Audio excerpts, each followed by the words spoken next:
Oh, hi everyone, and welcome to the Scratticus Academy. I am so happy to be back in this game right now. I'm so excited. Otherwise, please check out all the links that are currently coming up in chat now. And also a huge thank you to our wonderful sponsors in the form of Bird in the Storm and also Magehand Press. And you can see all of their links down below. Otherwise, I want to jump straight into this, so I'm going to hand over to the very lovely Hans straight away. There you go, Hans. Hello. I have missed everybody. I'm juggling as per usual, trying to get things going here. We are going to have a fabulous game. I know because we're playing with fabulous people, all of whom I'm very excited to be back with. Real quick, we got to do our plugs, talk about what people are doing. I've actually got a couple things I want to shout out. You guys got to make sure you take a look at Monte Cook Games, because right now they have two really cool things. They're finishing the Numenera Liminal Shores Kickstarter that ends in 2 days. And then the Cypher system, they put out a guide to consent and playing today.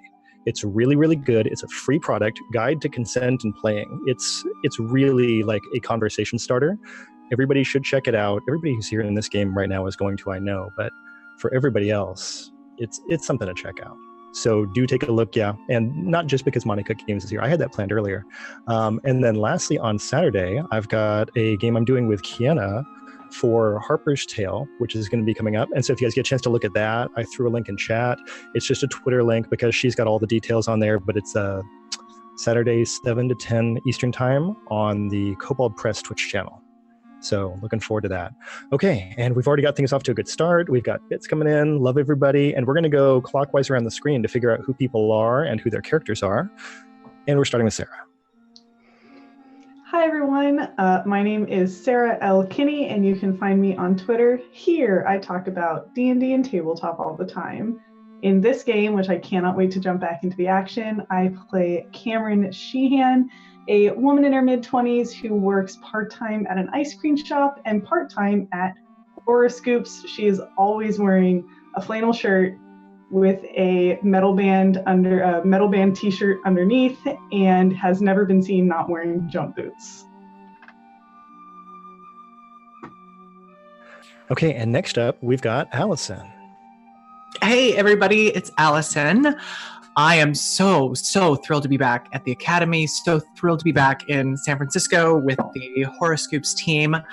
I play Josie Conrad, who is the manager / mom of this amazing team of reporters and photographers and assorted and sundry other amazing people. And Josie is what is Josie? She's like a hacker, and maybe she's got some military stuff going on in her background. And she sees ghosts.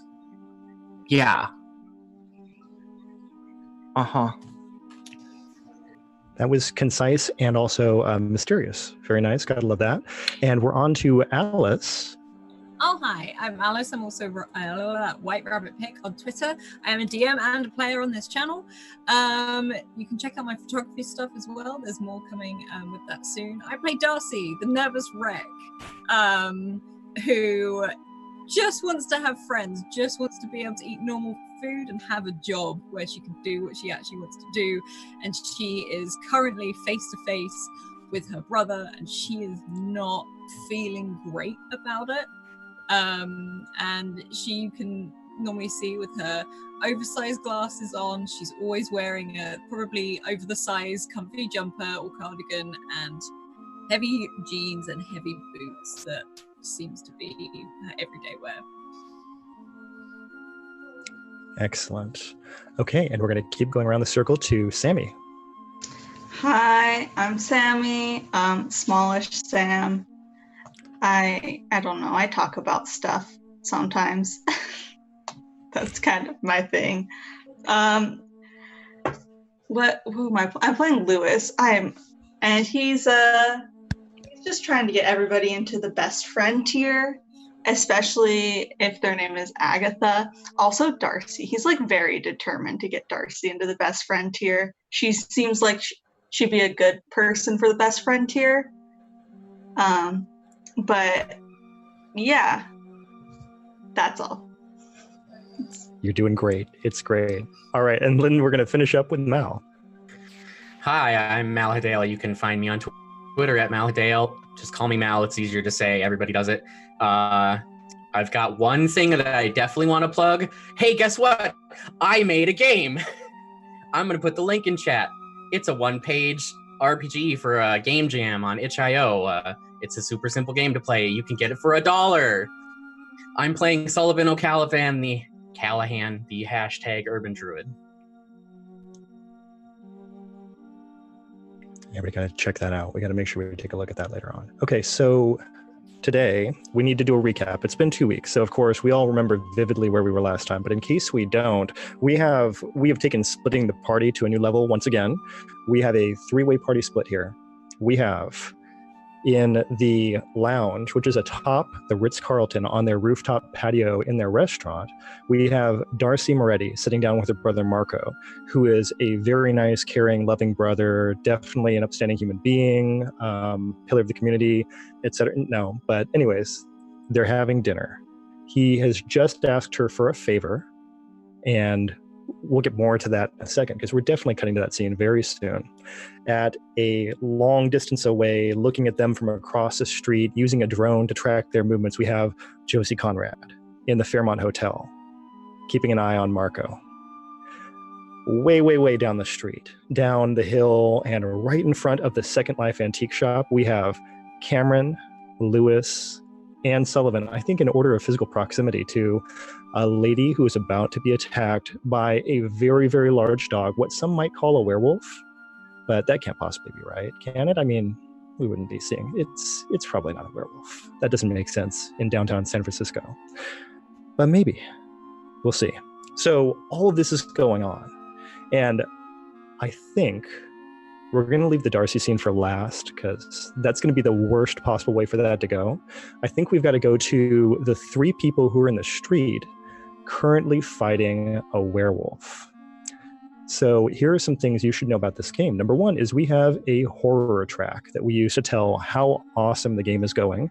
The higher the number is, the better the game is. So it starts out as a 1. Right now we've gotten it up to 7 as of last game. And since we are in the middle of this final scene, I feel like it's got to stay there until we get some resolution. Because if it suddenly got nice while you're fighting a werewolf for no reason whatsoever, that would kind of, be less fun for me, frankly.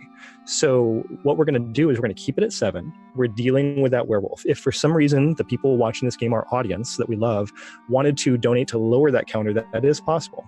But it is also possible to donate to raise the counter and make that number higher. If there are die rolls of any kind that go below that number, bad stuff happens. I get to turn on cool music tracks. Things just get super interesting. So I want to make sure that part's really clear. Also, today being episode 4, this is our Cancer episode. So if you happen to be a Cancer, I've got a little horoscope for you.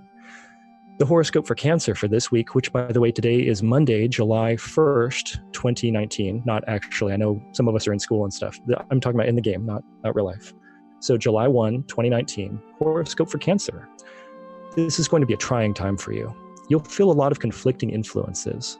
People will be interested in you, which may be new, but can also be overwhelming. You may feel a need to find space for yourself and decompress. If that isn't enough, the moon will oppose Jupiter, so you can find yourself feeling torn and lacking balance. If you need help, try helping a friend. You can find the clarity that you need in turn. So for all you Cancers out there. Okay, we are in the street in front of the Second Life antique store. I got to pull up my super cool music track that we're going to use. I think this is it.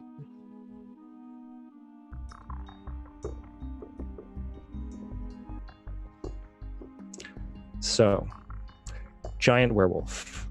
Sullivan holding a sword that he purchased last game, trying to keep it between himself and the beast. Lewis, this werewolf just jumped at your midsection and then immediately tore off down the street after you evaded, heading in the direction of this this antique shop.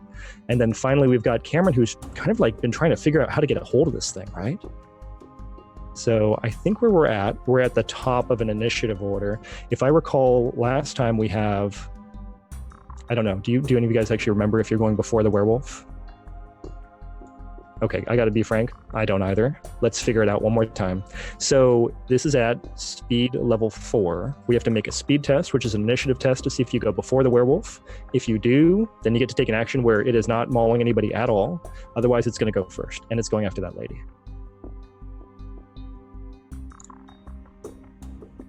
I did not beat difficulty 4. That's okay. We are just gonna wait and see what happens. Same. Oh, Lewis, I love you so much. Oh, and Cameron. I also want to point out that it took me 4 tries to hit the right button.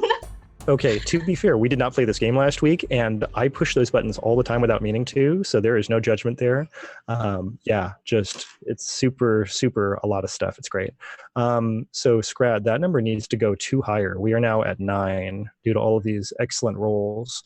Things are going crazy, crazy, crazy. Stuff is like just popping off. We're going to, in fact, I know this music track was working fine, but I can't hear it anymore, and I think I did something wrong. So let's go with something different. I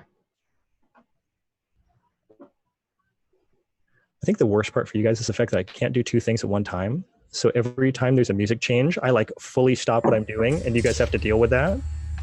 So you just do it to like build suspense. No, you would really think that for somebody who does technology stuff, I would be faster at this, but I am not. So with all that in mind, we are now in initiative. Okay, no one is faster than the werewolf. So the werewolf is running directly at this lady who is in front of the Second Life antique shop.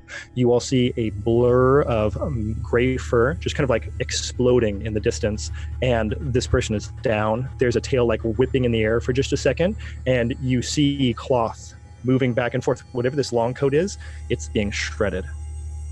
So now let's talk about what else has happened. Number 1, Lewis, it makes no sense. You successfully defended against this werewolf last time. It was going right for your midsection. You were safe, and now you find yourself in the same situation you did last time. Your fanny pack is just, the clip has just come off, and you see it falling on the ground. It's a fanny pack. Fanny packs don't bounce. Your fanny pack is now bounced, and it is rolling down the street into basically what is the gutter. So I'm sorry about that, but not very much. And Cameron, it's getting really, really, it's not hot here. You're feeling kind of warm. Like suddenly you're feeling kind of unwell. I don't know when the last time you ate something was, or the last time you got a drink of water. By the way, people, make sure you drink your water. Because right now, yeah, it's kind of a lot. Something's happening. We're going to find out more when you guys actually get a chance to act, but things are going on. This horror threshold thing is crazy right now. This is going to be a mean scene. I love you guys. I'm going to feel bad about this later on, but let's start off with Sullivan. Okay. Well, last session you asked us all what we were going to do, but that was before I learned some things and we talked about some stuff, so I'd like to change my answer, please. Okay.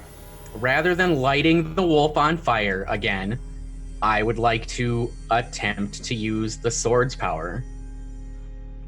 So for our mechanical purposes, for people who are interested in the cipher system, the sword that Sullivan is holding, which, okay, hold on, I'm going to try to play this pronunciation. Here it goes. Nope, that's not the thing. One more time. Caveneich.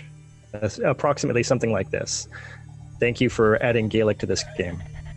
So with this, we have a sword, and it is an artifact. So you're going to be using this sword's power. You just get to use it. Did we decide the level of this? I forget. You said it was probably going to be start at 1 in 20, so that's what I left it at. Okay, so that's our depletion roll. So let's go ahead and roll a d6 now, and let's establish the level of this item. If you want to use an advantage on this in case you don't roll well, you can do that. It looks like, according to the layout, all I have is a success, auto success. Okay. So okay. I probably will save that. Okay. Okay. So you're going to roll a d6 and add 2. 8. Oh my. Well, I regret my decision immediately. So that's great. Good for you. Okay, so with that, you now have this sword. What are you going to do with it? So he's running towards this scene with the sword out. He's not 100% sure why he has it, except that the dream made it seem important. And he knows he's too far away to get in between the wolf and the person. And he just wonders what to do for a second. He thinks about casting fire again. And something in the back of his head tells him to draw on the power held within the sword. And so he will cast Water's Wrath with the sword. Okay. So how does this happen for Sullivan? Are you pointing the sword point first? Are you raising it in the air? What does it look like? I think as he's running, he raises it up in both hands and slashes diagonally with it, and almost like a blade of water comes off of it. Nice. Okay, so we know that the way that levels work in the system, it's a level 8 sword, it's a level 4 wolf. 8 beats 4, you're going to knock this wolf out of the way, you're going to put it where you want it. So where's it going to go? Are you aiming this like towards the building, down the street? What's your goal?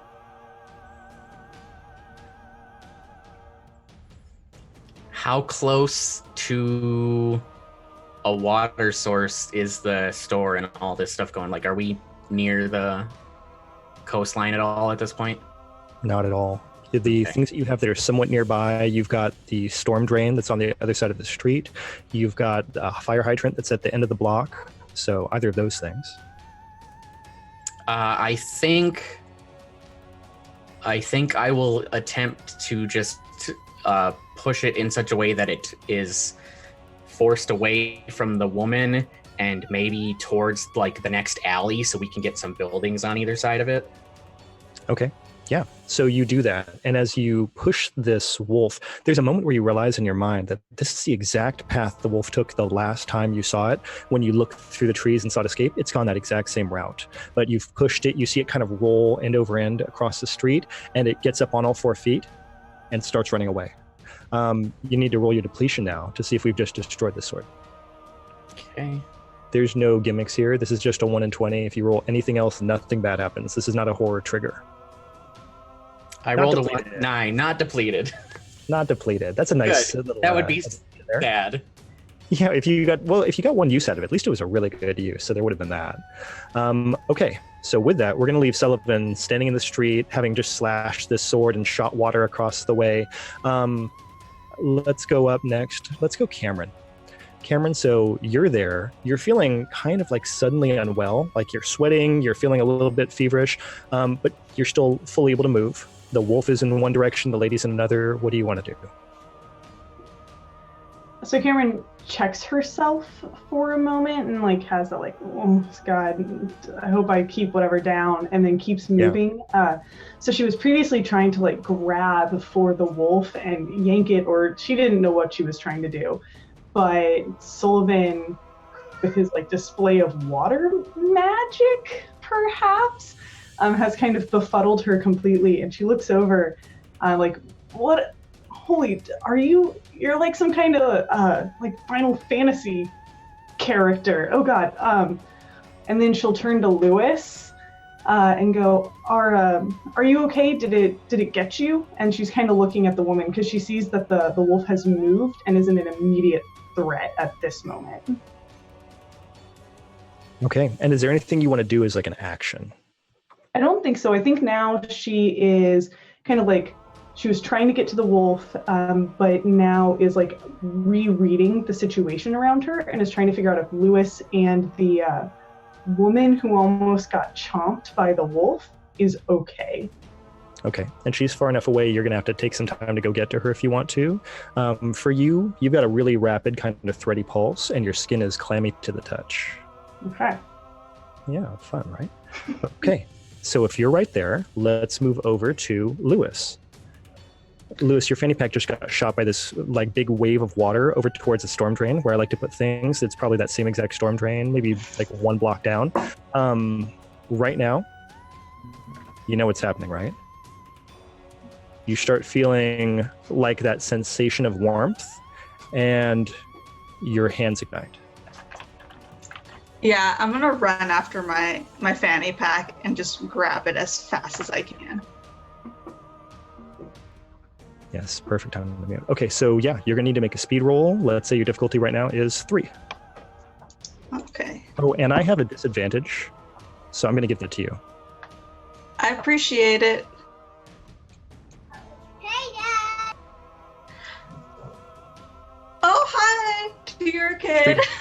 Stream bomb. As your parent, I consent to that stream bomb. I succeeded on both. Did you? Oh. But I mean, I did roll an 11, so that is a very good point. Thank you.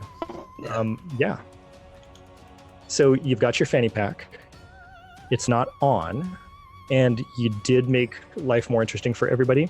So I'm going to say that flame has got to creep up from your hands. It's starting to go like up your shoulders, and you've got like a wreath of flame that's kind of giving you a cool like updo.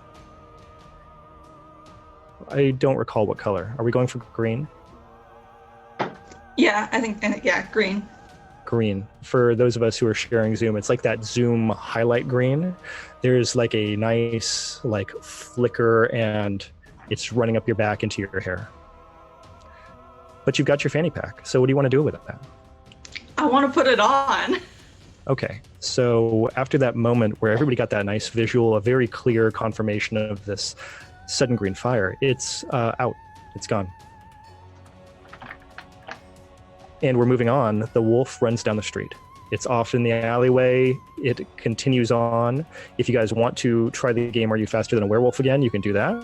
There is also a lady who's in front of the antique shop.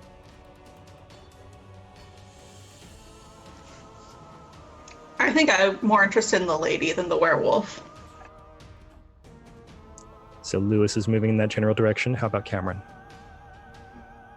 Cameron also continues moving towards the lady and is now, I think, awestruck at Lewis. Yeah, that's fair. Also, yeah, your pulse is not settling down. So I guess she stops for a second and like starts to check herself and goes, I don't feel so good, guys. Oof, okay, and then she just like continues to keep trying to move forward and is just like squashing it down. Yeah, if you can picture having heat exhaustion, it feels a lot like that. You're just like a little out there, a little spacey. Let's on to Sullivan. Sullivan does want to stop to make sure the lady's okay, but he also wants to. He's going to go after the wolf. Okay, so you need to make a speed 4 test. 18, so I think that makes it. That does make it. So you are running off down this alleyway, hellbent on catching this werewolf.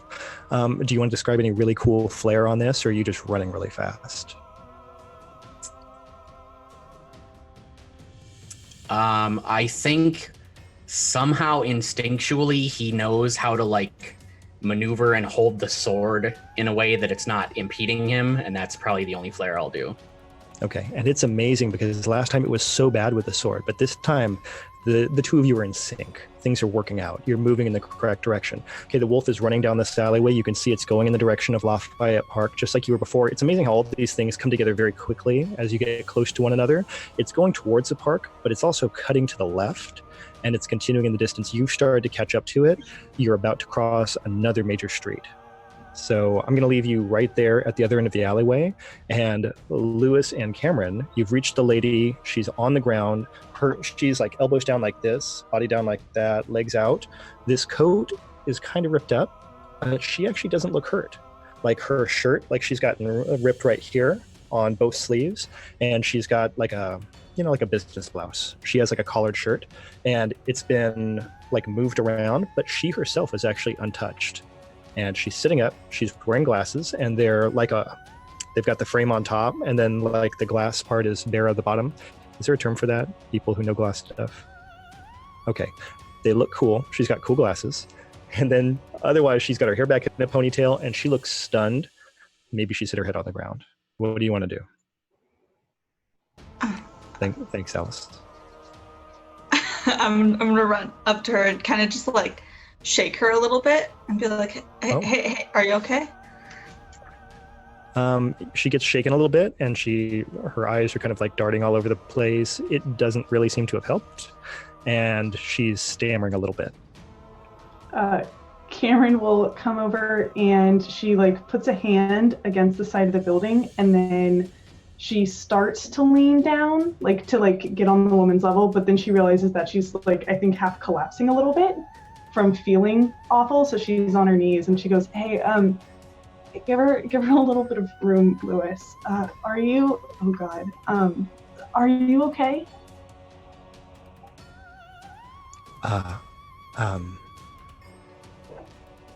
No, and she brings her hand up and she's like, she's moving her glasses and like wiping at her eyes, and her pupils look like they're a little bit off center, like there's something wrong there. Yeah, no, that makes sense.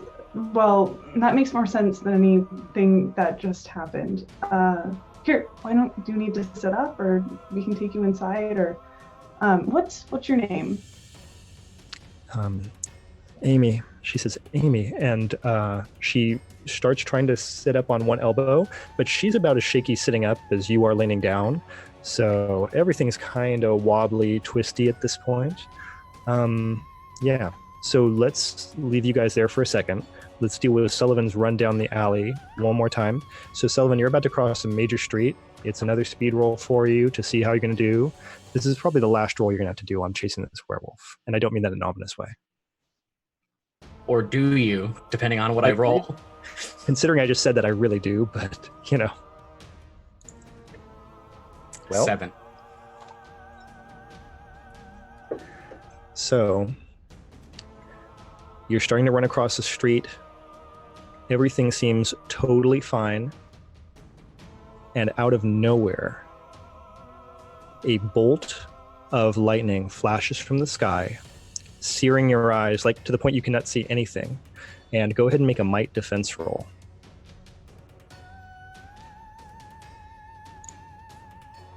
Eight. Okay. So you're going to lose 4 might points. And you have been struck by lightning. Ouch.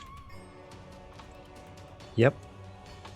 And I'm going to say for the next round, you are 1 step down on the damage track, which is this really fun thing we never use. So let's take a look at your damage track. So you've got a character sheet. We go right at the top here where it says impaired, debilitated, dead. So the good news is you're impaired, not any of the other ones, so that's nice. And if you look at that, basically everything you're doing is going to be harder for the next round. I'm pulling stuff up. It's happening. Damage track, damage track, damage track. There we go.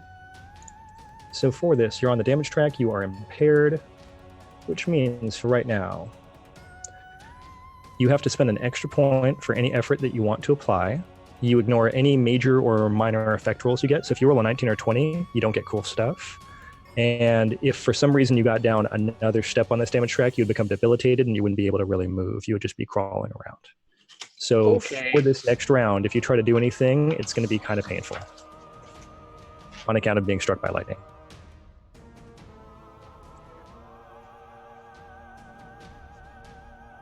Cool. Yeah, and Scrat, I need the number to go up to 12. So with that, I know, but hey, you know what? I don't feel that bad because we are in the final round. So right now, Sullivan, you have no idea where the werewolf was gone because you cannot see. We're going to roll back. We see Lewis and Cameron. What's the goal here with this woman, Amy, that you've encountered? What are you going to try to do? I think Cameron starts to pull out her cell phone where she has the note that she started taking on their investigative journalism trip, where she's written down the notes about as they were walking down the hill. So she starts to punch in Amy found outside of the Second Life antique shop, and then Cameron's will also try to ask questions for her so that she can start building the next piece to post on Horoscoops.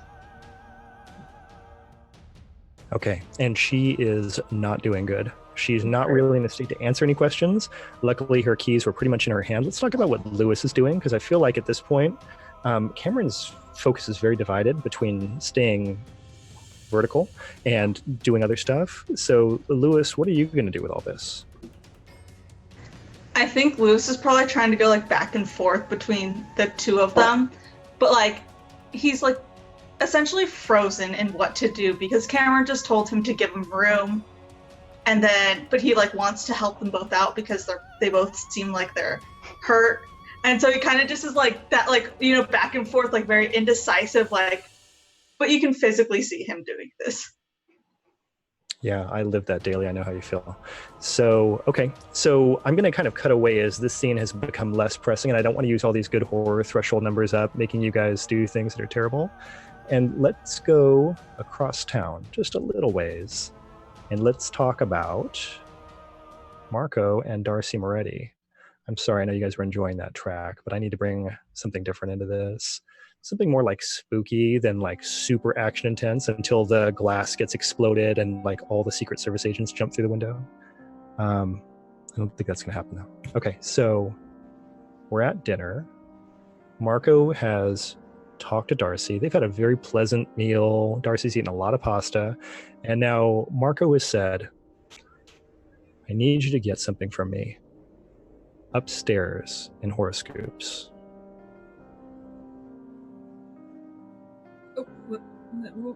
What is it? It's a book. To be frank, there are several books, and I don't know which one you need to get me. So you may need to get me all of the books. What kind of book? Why do you want a book? You've got loads of books. I know, Darcy. It's a spell book.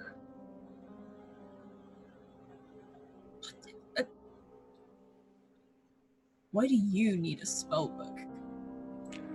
I mean, again, you know, when you do me a favor, it's really about like what I can do with it. I need it so I can give it to someone else. It's important. It's going to do really big things for me, but I feel like that's probably all you need to know right now. Who are you giving it to? I mean, again, not really what I was hoping to tell you at this point. No, but Marco, if you want me to do this for you, I need more information.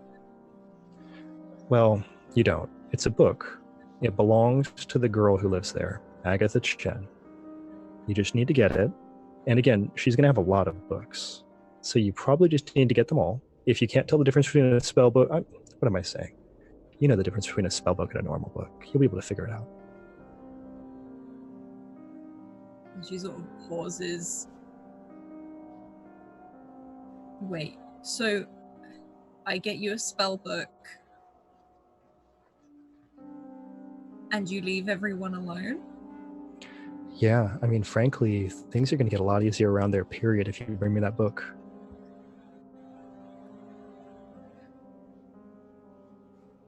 A spell book doesn't sound like a good idea to me, Marco. You know, again, you're asking for a lot. I'm asking for one thing. You know, I'm asking for one thing. I know, but your one thing is going to be pretty hard. And frankly, if I was going to take this, shutting down Horoscoops off the table, I've got to give the person in question something that is really appealing. Why can't you get it? Do you want me to go get it? Do you want me to go into Horoscoops and take it?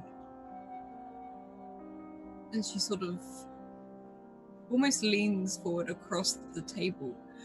You can't get in, can you? Look, I could try, but if I try, I'm going to have to really try. And when I really try, people are going to get hurt. So, are you gonna try and get it if I don't get it? I mean, no, because right now I feel like we're in a pretty good agreement about what needs to be done. If you don't get it to me, I can't do anything to help you. And the site's going to stay shut down. And it's eventually going to just run out of money and they're going to go underground, underwater, I think is the term. And then the next thing that's going to happen from there is they're going to be out of that building. And then I'll just take it. You can't just take everything. I can just take everything. That is how I've lived my entire life, and it has always gone very well for me. I know. You can't just take it. I will take However something you right do it. now to prove this to you. Do you need me to walk? And he points over to server. Do you need me to take something from her just to show you I can do it? Should I call and just have her fired? Say she was rude, I didn't like the way that she wore her apron, something like this. Is that what we need to do at this point? We both know how this can go.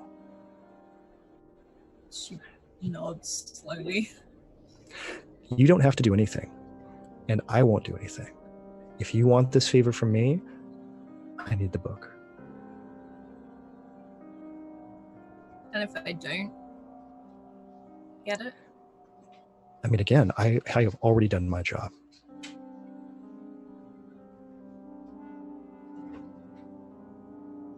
How would you shut it down? Would you do it by the law? Or another way? Well, I don't know if we're going to call it the law, but right now I've got enough standing where we can keep Horoscoops closed. I mean, if we have to get more serious, you know this is going to end with blood.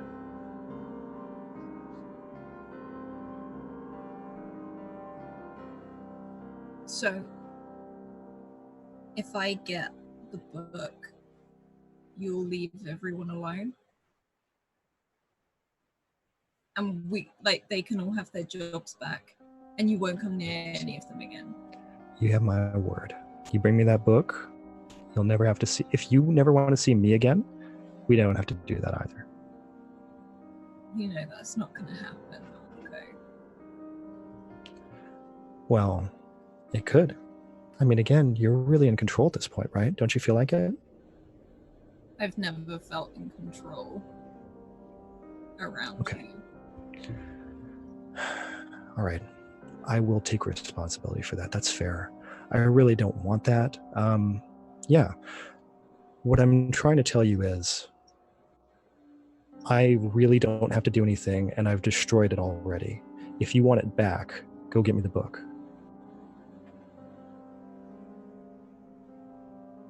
Do I have to give you an answer now? No, I mean, again, I don't care how long the site stays closed. They're losing money every second that they're not open. You can never just let me have something, can you? Look, as much as I really do believe most people should kill their siblings as soon as they possibly can, it really does come down to, this is not about you. This was never about you. You were just, icing. It was just like one more extra fun thing that I got because of the fact that I took this job. Very convenient. It's true. I was actually wondering the same thing. How did you get this job? What made you go for this? I earned it. Did you? I went for an interview and everything. Mm-hmm. I don't do things like you do things. It seems convenient. I earned it on my own. You know, maybe I should be thinking about this differently. Maybe what I should really be concerned about is why you're here at all. Maybe I shouldn't be asking what I would need to do this favor for you. Maybe I should be wondering why you would be standing in my way at all at this point. What are you going to do? Why are you here? Well, Me, I mean. Oh, I'd love to. No, nothing. There's nothing that needs to be done. Everything's working out fine. But it does, like you said, seem very convenient, doesn't it? This should have been easy. And she sort of shrugs. It never is easy with you. It never has been. Well, they say that the things that really matter in life, you're supposed to earn them. And this is a big one. So, hey, I tell you what, if you don't want to do me this favor, don't worry about it. Not a big deal. I've got, again, everything I need. There's no pressure. Just enjoy the pasta. And he pats at his shirt, grabs his wallet out, thumbs out $300, $400 onto the table, and gets up, pushes his chair back. Okay. Yeah. And he walks off. Marco, He is walking out the door. You see him stop at the coat check, and he physically grabs the coat check and pushes them back. And they come back in a second later with his jacket. He throws some money in the air, walks off. she will drop everything and get up and run after him. Okay. And you're running down the hallway, and go ahead and roll a D2. Do you want evens or odds? Let's have a look. Evens. Okay. So is that a 1d2? Sorry, did you say? Yep. Okay. Perfect. Thank you. Course, Appreciate that. Can I say I've only rolled once today? It's great. It's great. So you're going down the hallway. Everything's fine. The guy who just got knocked down in the coat check, when he gets back up and like starts walking out to the hallway, you crash right into him. Yeah, she sort of crashes. And can she still see Marco? Yep. You see the elevator doors go. She'll get up and start running after him again. Okay. So he is in the elevator. The elevator is going down. You can push the button if you want for the other elevator. Staircase? There is. Yeah, she's just going to start running down the Yeah, staircase. that sounds like a good plan to me. Let's go ahead and make a speed test. I think you have to roll a level 3 speed test to be faster than an elevator. Okay. Oh, by the way, Scrat, I used that disadvantage already.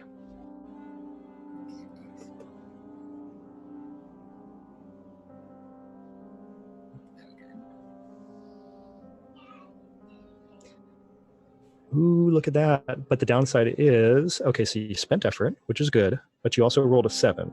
So I feel like we're going to get a both. So you're running down the stairs. You were getting to the bottom of the staircase. You're going to be there like a full 30 seconds before him. This elevator must have stopped a couple of times. How angry is Darcy right now? She's actually pretty angry, like on the whole run down. It's getting worse and worse with each step, and she doesn't normally get angry. Yeah, so you're getting angry. You feel your heart racing. The like top that you're wearing is feeling like it's getting kind of tight. Like you feel like you're having trouble breathing. And as you get down to the bottom of the staircase, you realize your fingers are getting quite a bit longer. You're starting to feel, actually, you're quite a bit taller. You're about a foot taller right now, and everything is kind of like swelling and pushing, and you're right there in an elevator bank in the middle of the Ritz-Carlton Hotel. She's going to go and stand right outside the elevator doors and wait for him. Okay, yeah, and you can see your face and the reflection from the elevator doors. Things are like your hair is starting to stand up on end. You're feeling very warm. It's getting there. She waits. She tries to steady her breath. She tries to just move that jumper around. That jumper that is too big, that's feeling very tight right now. Yeah, it's like sticking in weird places on your back. It's like sweaty. It's no fun. The door's open and he's not there. You see a couple of businessmen. There's a very tall lady. Yeah, no sign of him at all. Every damn time. And she'll sprint outside to see if she can catch sight of him. You sprint outside. Again, maybe getting a little bit taller. You're getting some weird looks. You are outside and your driver is there.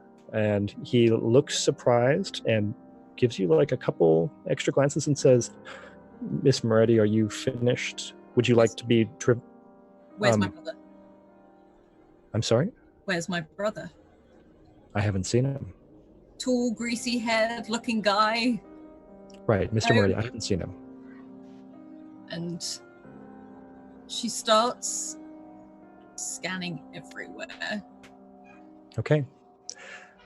I'm not going to make you roll because as you're looking around, you don't see him. How long do you want to look for him? She won't look for too long. She probably realizes that she's getting angrier and angrier, and that's exactly what he wanted. So she sort of moves away from the car, walks down the street just a little bit, probably tucks around a corner, and just like leans against the wall and tries to calm her breathing down. Okay, so while all that's going on, you've had someone watching you this entire time as best they can. So we zoom out into the middle of the street to where this drone is hovering outside of the window of the Ritz-Carlton Lounge, and then zooming farther back and across to the... Sorry, I'm trying to mute and talk at the same time. It doesn't work. So we zoom across the street to the Fairmont, where Josie has furiously been pressing at the keys. But are you really hacking at this point, or are you focused on the drone? At this point, I'm completely out of their system. I've gotten everything that I want and gotten away clean as far as I can tell. Yeah, but it's still, the hotel room is dark. She's set up at the desk with her laptop and an iPad as a second screen. But she's still has the, one bag of gummy bears and one bag of Funyuns and kind of alternating out of both of them. And her handgun is still sitting there next to her on the table. But I'm riveted on that drone screen now. As soon as I see Darcy get up from the table, I'm going to start using the drone to scan entrances. And I'm really focusing on that main entrance. I don't expect her to come out anywhere else, just so that I have eyes on her as she comes out before I shut down.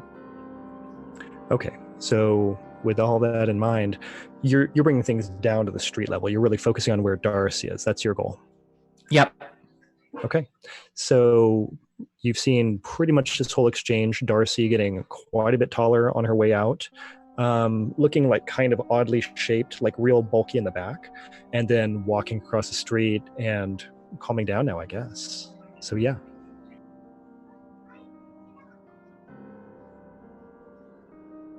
I think this time you're muted. If I would have noticed that, I'm going to zoom right in with the drone. I'm concerned that maybe he's done something to her. I want to see if I can get a clearer view of what's happening to her. Yeah, looks a lot like Darcy. Looks a lot taller, bigger, more swollen than Darcy. Starting to look kind of uncomfortable, pulling at her jumper.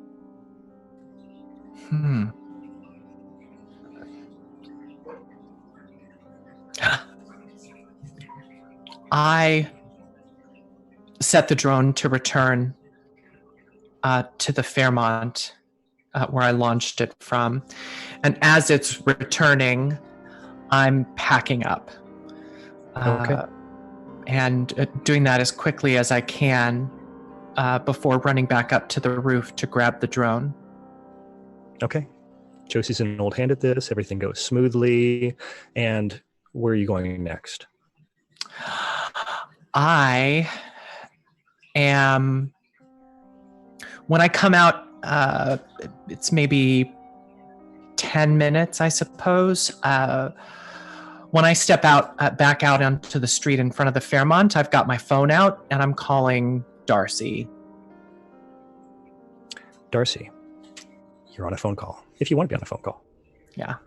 Darcy will take out the phone and just look at it ringing and probably throws it down the other end of the alley and starts walking further in to try and calm herself down. She doesn't want to see anyone right now. Okay. So what's the next step for Josie based on that? Well, I know I'm only a couple of blocks away. I'm not that far away. And I have all of this gear in a backpack. I'm going to start jogging over toward where I saw Darcy last. Okay. Is there any reason we feel like there's any roles that need to come out of this? Like, is there any contest about whether or not Darcy's going to get found? She's not that focused. Okay. And it's been about 15 minutes total. So maybe, well, let's say with going down the elevator, let's say 10 minutes total. So there's been some decompression time. So Josie is in the alleyway at the entrance of it from the main street, and Darcy's right there. And as I come around the corner to look into the alley, the camera sort of catches my hand going back around to the back of my waist. I want to be prepared. Darcy, is everything okay? Yeah, no, that's fine. Sorry, I was, my phone rang and it startled me. I'm just a bit on edge. Oh, okay. Everything okay? Yeah, everything is great, as a matter of fact. Are you sure you're okay? You didn't look well when you came out of the building. I was watching with the drone. Well, yeah, right. Yeah, no, I'm fine. It's just hot, it's just really, really hot. Humid city weather. Yeah, but you looked kind of buff, girl. I mean, I've been working out. No, you've not been working out, Darcy. And she sort of pauses. My brother wants me to steal a book. And I'm walking closer at this point. She's packing up.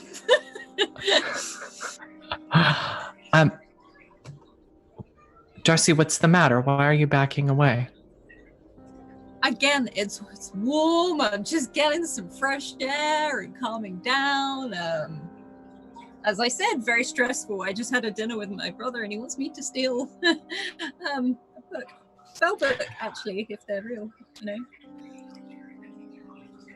Yeah.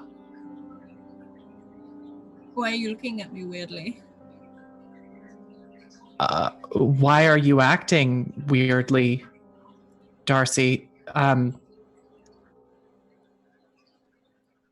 on the same team here. Yeah, no, exactly. Yeah, we are. You don't need to hide anything from me. I'm not.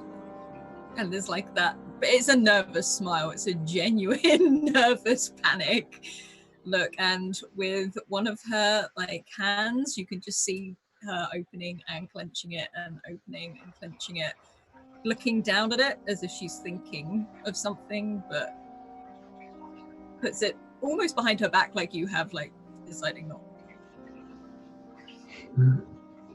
Did you find anything interesting? Yes. We shouldn't probably stay around here if my brother is here. He's not the best person in the world. He doesn't like me having friends, so I don't really want to, give him any ammo. I'm not afraid of Marco, Darcy. Probably should be. I am afraid of people on my team hiding things from me.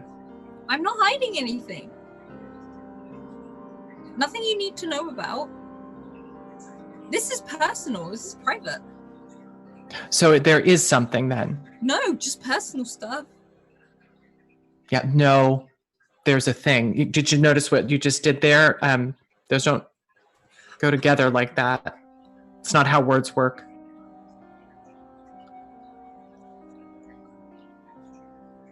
Okay, look, all right, it's personal. Just, yeah. If you need help, you know you can count on me, right? I really do. It's more the other way around.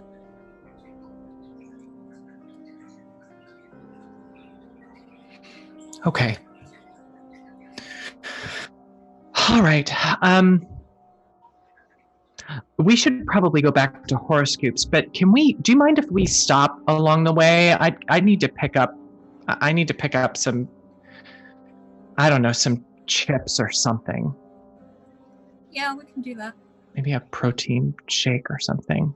Cool. All right, let's go. And there's a big, heavy, sort of almost sigh of relief. It's okay. And she sort of starts off trailing behind, but will catch up to walk side by side. Wait until you see what I got. Is it good? It's so good. It's so good. Did I keep him talking long enough? Oh, yeah. Oh, yeah. You were fantastic. Okay. Yeah, no, it was perfect. It was perfect. Yeah. Good. Yeah. Oh, hey, Smoothies, can we just stop in here? Yeah. No. Yeah. Smoothies are great. Cool. Yeah, so we duck into the smoothie shop and... Yeah, you guys are in like a boba tea and smoothie place that's right there at the entrance to Chinatown. It's super good. So first off, I would like to announce that our horror meter is going to reset to 1 because we have finished up last game's actions. So that's good. Yay, everyone can breathe for a few seconds. Whew. Okay, so with that in mind, I would like to go back all the way over across town to Second Life Antiques. Actually, you know what? Before we do that, we should probably deal with the fact that I did strike Sullivan with lightning last time. So, hey, Sullivan, you can see you've got that really bright like line in the middle of your vision and everything else is red. It's painful, but you can see, and you see no signs of the werewolf. You still have your sword in hand. I will make my way back to the rest of the horror scoopers and the woman in front of the antique shop.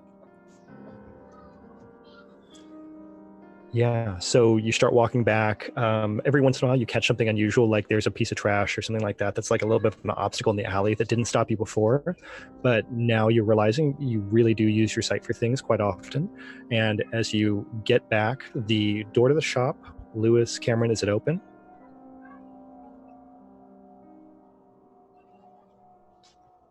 I'd say yes. Yeah. Okay.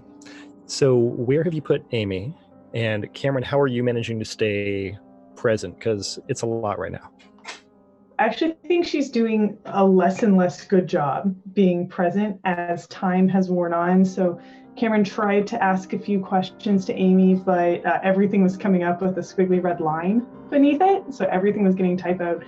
And now she's just looking like kind of back and forth between Amy and Lewis going, it's hot, right? It's not just me, you're hot, right? And have you always been green? So you've got that going on, Lewis. You've also got this lady who's got her glasses like on the table now, and she just keeps rubbing at her temples and her head. Again, you did some outdoor center stuff, so you know to be aware of concussions. It's been like a year and a half since you've seen somebody with a concussion, but this looks a lot like a concussion to you. Okay. This is so much. Okay. Do you need me? Do you need me to? So talking to Amy and be like, do you need me to call paramedics? I'm pretty sure you have a concussion. I'm no doctor though. But are you okay? Do you have something against calling the paramedics? I'm not okay. You should. Yeah. Can you call? Okay. Yes, I will call. Cameron, are you okay to hang on for like 2 minutes while I call the paramedics? Do you need the paramedics? No, I'm just really hot. I'm gonna. I'll have them check on you too, and then I dial 911. Okay, you're dialing 911. They're going to get somebody out there really soon. Everything's going really well there. You've been waiting a couple minutes, and Sullivan walks in the door. He is lightly smoking, and his hair has always been this patchy white and brown, but his face is like slightly charred. He is, you know what it looks like when people are on fire. He has been lit on fire slightly. What? Are you okay, Sullivan? Why did they leave me alone with everybody? I'm not the responsible one here, guys. Sullivan, what happened? Can you talk? Sullivan just... Sorry. Everything is so much, it's great. Sullivan just walks in and puts his back to the front counter and sits down, sword in the scabbard across his lap, and it's just like, I lost it. The what? I lost right. it. It got away. You need to clarify what it is because, like, at this point, it could be anything. Like, do you lose your mind? Is this what you're talking about? Or, like, the werewolf? Or what? The werewolf, Lewis. I lost the werewolf. Okay. Okay. Cool. The paramedics are on their way. In case that's a thing that you don't like. They're fine, I guess. What do you mean you guess? The paramedics are great. I've had many experiences with them.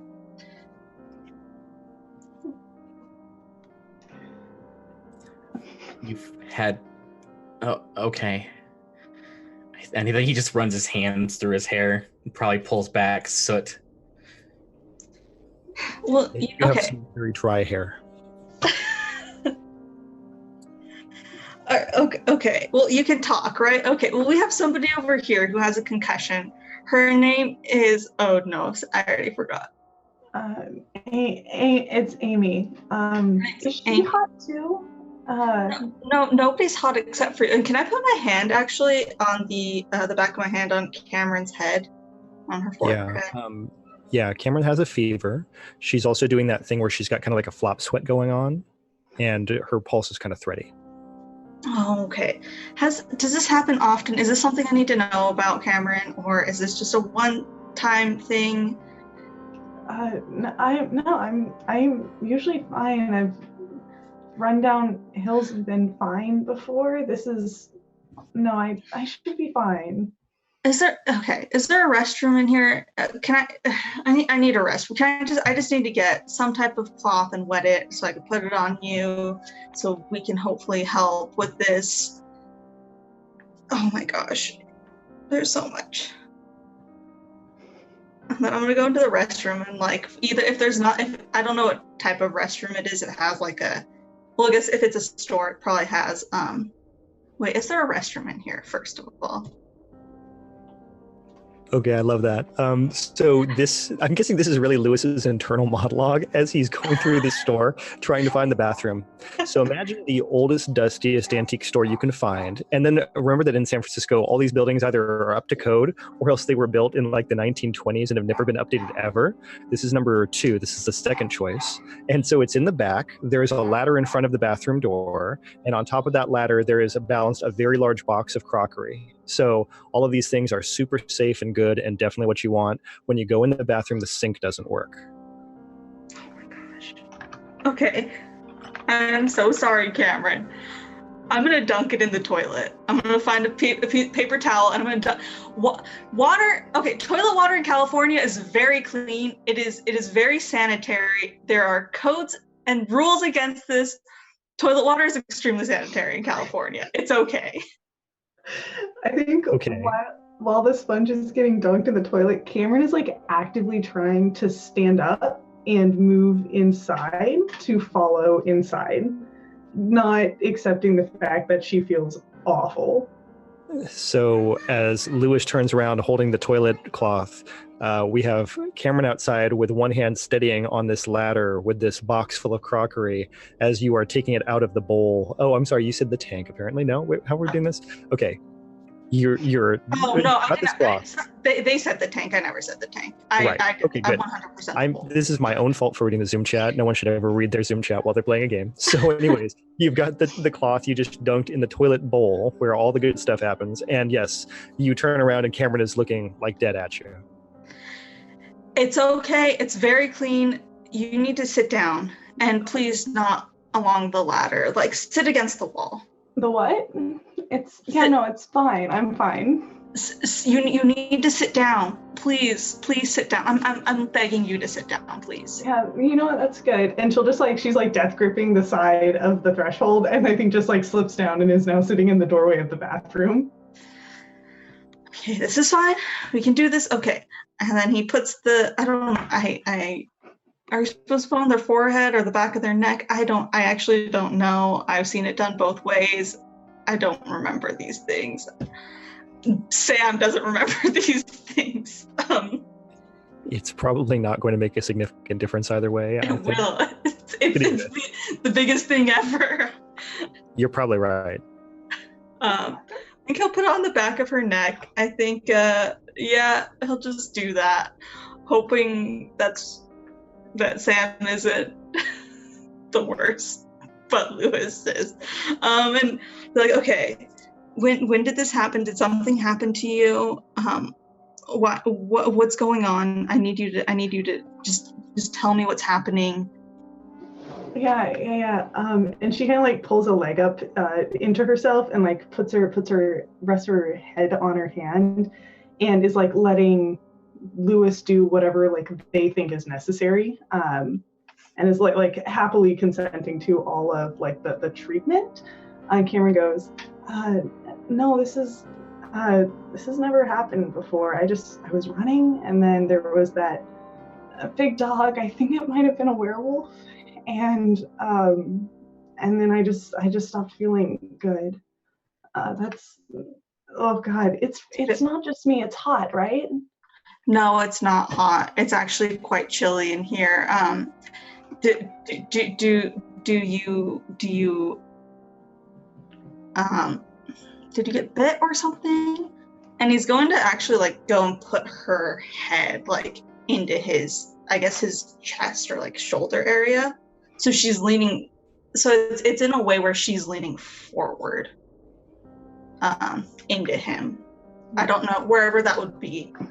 I don't remember relative heights. I think Cameron is like 2 inches shorter than Lewis. Okay, so it'd probably be in like his like chest area or something. I don't know. You get what I mean. I think she probably feels, what is it, clammy and kind of sweaty.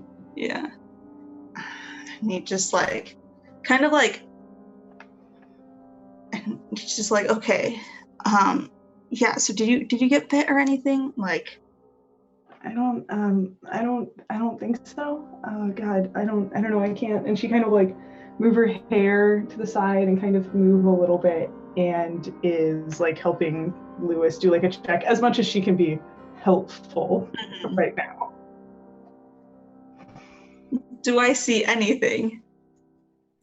No, there's no particular reason. You know, I mean, again, to you, it looks like the sort of thing you'd see if people went outside and they had like a heat exhaustion or something like that after a day of running around. Yeah. Okay. I'm assuming there's no. And then I'm going to call from where we are to the front of the room and just say, okay, Amy was her name, right? I need to write this down because this is like the third time I've forgotten. It's Amy, right? Okay. Like, hey, Amy, do you have any water somewhere? Like bottled water?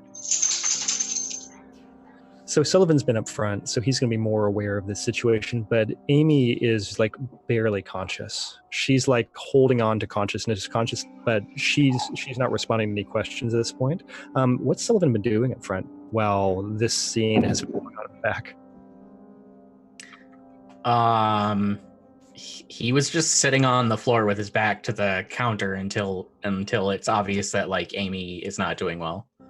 Then okay, that probably was immediately when you walked in the room. So okay, she's up in a chair, but she's up in a chair because she's been put there, and she looks like she is like about to fall out of it onto the ground. Well, rather than let her fall out of the chair, he'll help her to the floor and lay her down. Okay, so she's doing that. So at this point, when Lewis comes up to ask about water, she's laying on the ground, her eyes are rolling back into her head, and she's just so very barely conscious.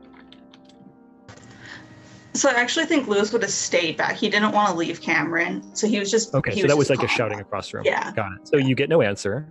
However, at about this time, you do start seeing flashing lights outside. Okay. The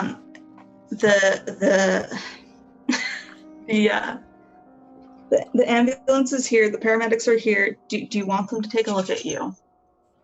I don't know. Yes. I've never. Okay, they're gonna take a look at you, Okay. and he's going to try to grab her and Actually, it's first going to be, are you okay to walk, or do you want me to carry you? Yeah, no, I can walk. Yeah, no, I'll be good.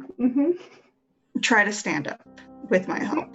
And she crushes it. She gets up, and it's perfect. She walks without any problem at all. Nice.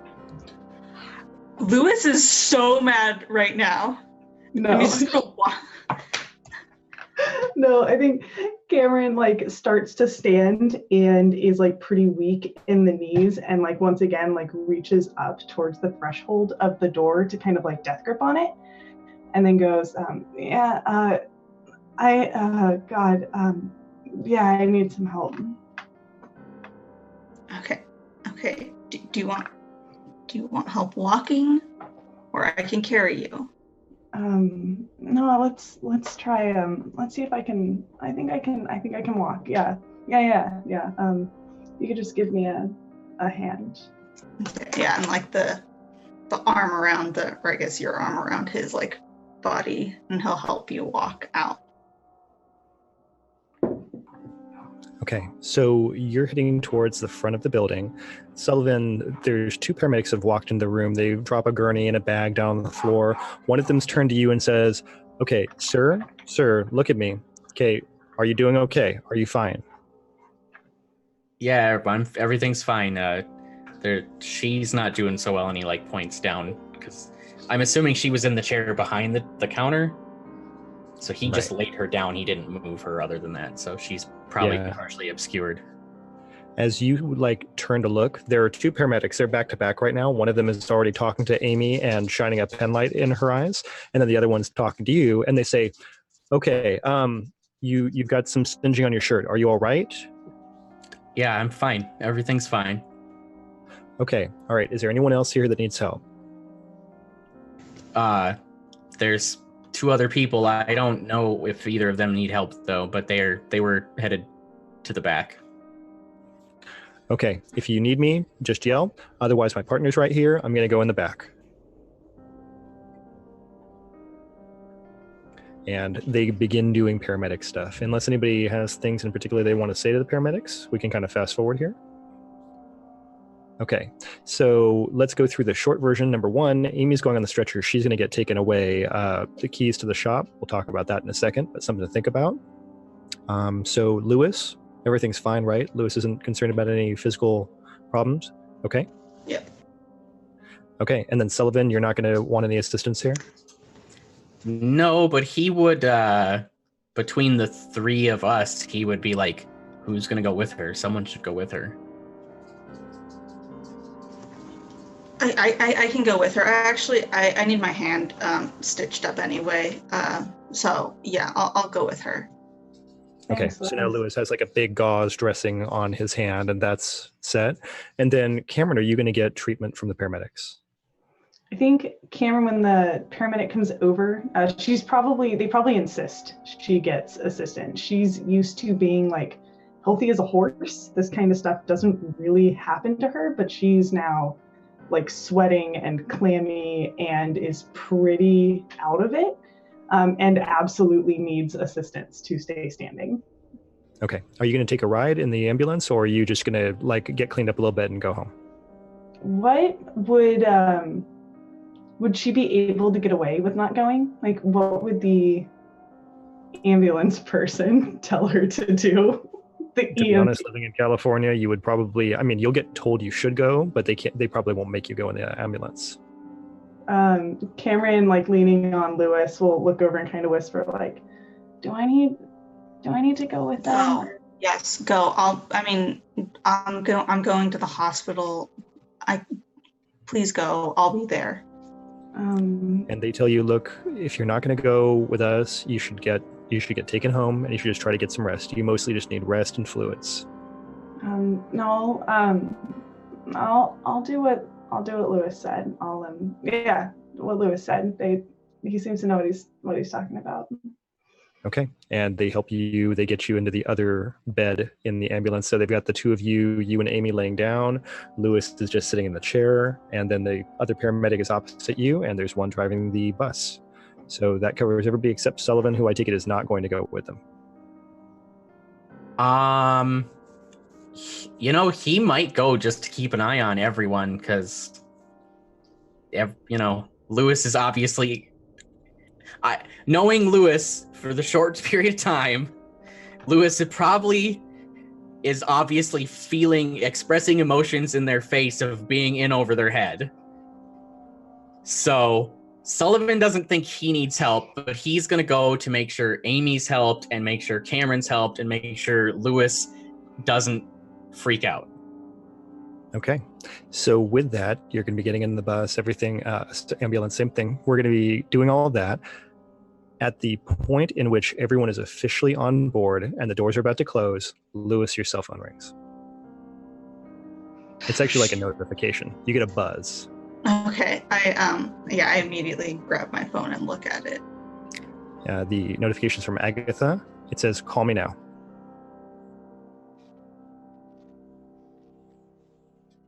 I call her. In the back of the ambulance as they're starting to close the doors? Okay. Yep. So you can hear the phone answer and she says nothing. I'm in the back of an ambulance right now. What? I'm in the back of an ambulance right now. Oh gosh, just give me Josie's phone number. Okay. She's not with me though. She's over somewhere else. I actually don't know what she's doing. Are you okay? Define okay. Look, I need help, and if you don't have Josie's phone number, I don't know who I'm going to call. Right. Okay. I'll give you. Are you not on the group text? What? I can add you, but I'll add you to the group text, and then you can have everybody's phone number. I need some help now. Okay. I mean, I don't have her number off the top of my head. Can I just text you, and then I'll add you to the group text? Fine. Okay. Perfect. Okay. Click. You're in the best frontier. Bye. As the ambulance starts driving off. Okay. Do you give Agatha? Do you send her Josie's number? Yeah. So I'm going to send her Josie's number, and then I'm going to create a new group text where she's in it. Okay. So as the ambulance drives across town towards St. Mary's, we have the Darcy and Josie power team. You guys are in the alley still. This is like, the timing is such, you have just finished your alley scene, and now you're getting a text message, Josie. And it's from, you don't have this number in your phone. Actually, no, you do. You do have that number in your phone now. You got that from Bill last game. Mm-hmm. Yeah. So it's from Agatha. It says, "Call me."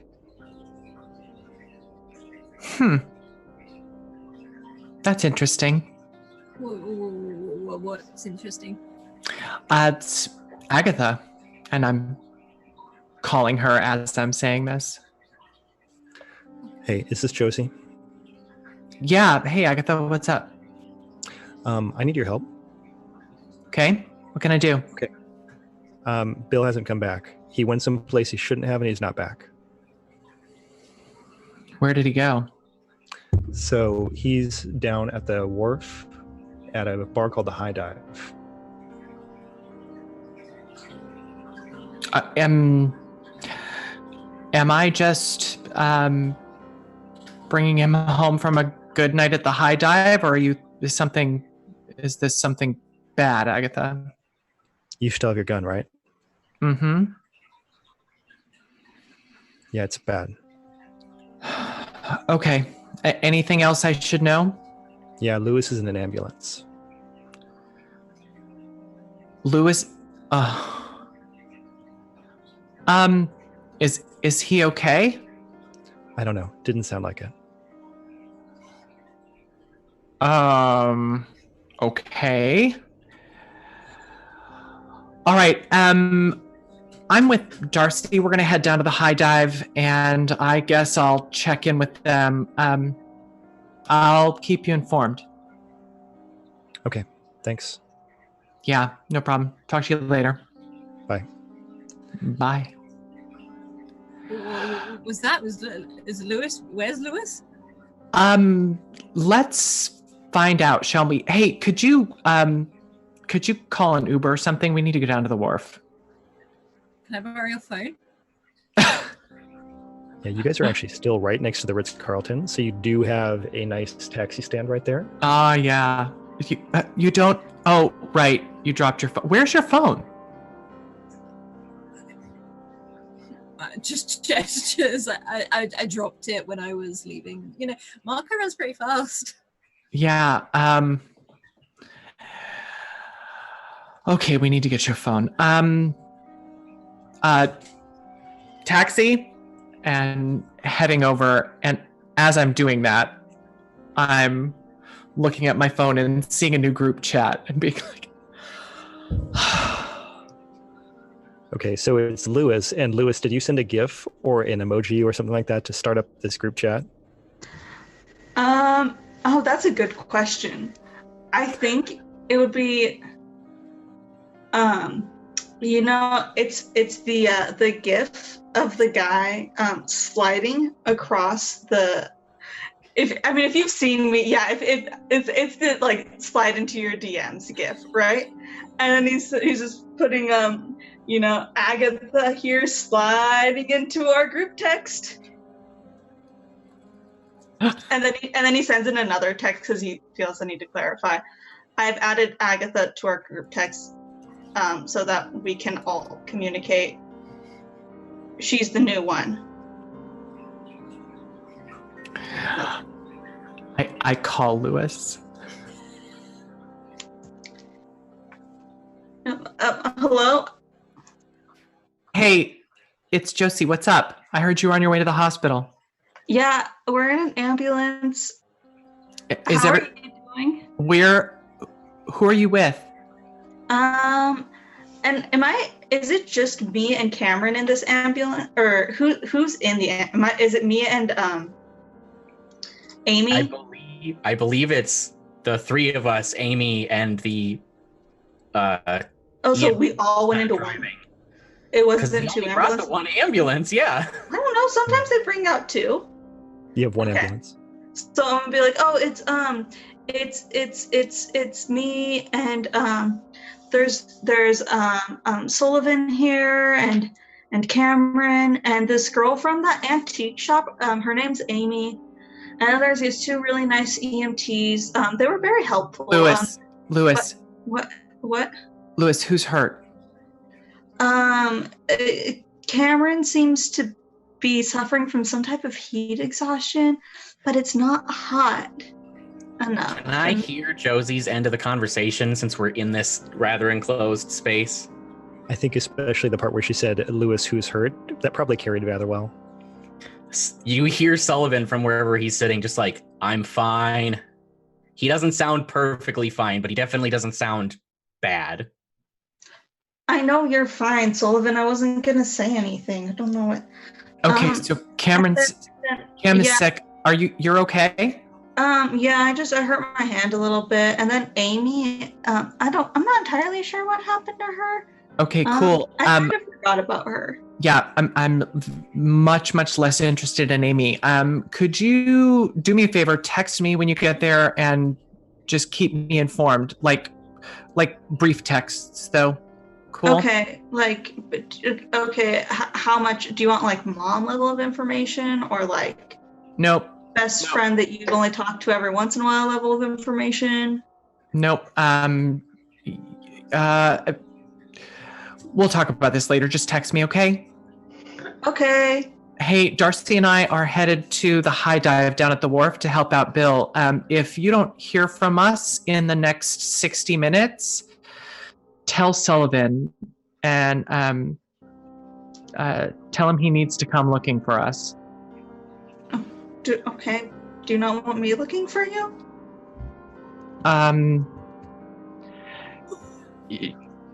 Just tell Sullivan, okay? I mean, yes, I do. And also, Sully's in charge. Cool? And and having heard his voice in the back, I'm like, Sully, you're in charge. Okay. All right. You hear us sort of tired. You got it. All right, Lewis. Hey, Lewis. What? You're doing a fantastic job. I know. Watch what Sully does. Learn okay? And maybe you get to be in charge someday soon. Okay. Cool. All right, well, we'll talk more later. Remember, an hour, okay? Yep, an hour. And he recites off whatever an hour from now is. Cool. All right, I'm out. Bye. Bye. And as soon as you hang up, you get a text that says, I'm texting you. We're still on our way. I think when that pops in, I think I send back, a little greater than sign and a 3, like just a little heart, and send it back. Boom.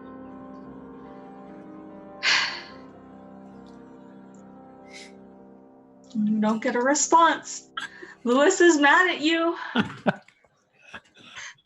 Oh, you guys, it's so good. You just So got knocked down a tier. Ouch.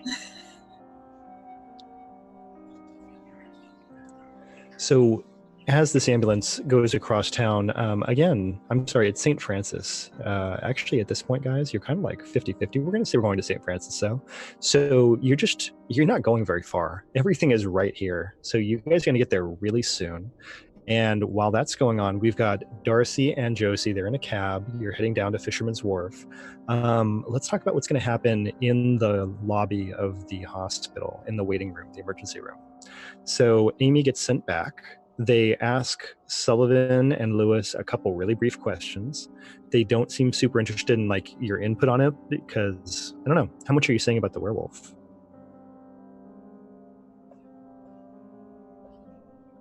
I guess that'd be a Cameron question, right? Because I think Lewis would stand back and he wouldn't say anything. So how is Cameron feeling by the time the ambulance arrives? It's not so bad now. Like by the end of this ride, you're starting to like gain a little bit more lucidity. When you actually get to the point where somebody shines a light in your eyes and asks you a couple questions, they're really frank with you and they say, look, I can take you back if you feel like it. You're going to wait at least 3 hours. You're going to have a big bill. If you want to just fill out a discharge form right now, I think what you need to do is go home and get some rest. I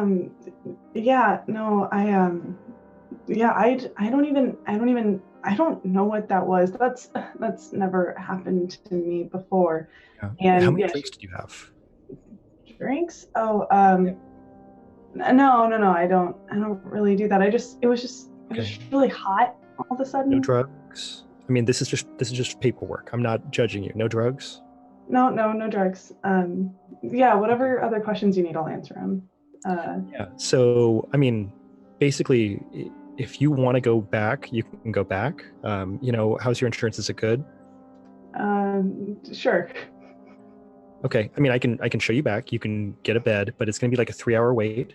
And then a doctor will probably see you and they're going to send you home in the morning. If you can get somebody to give you a ride home, I would get a ride home. I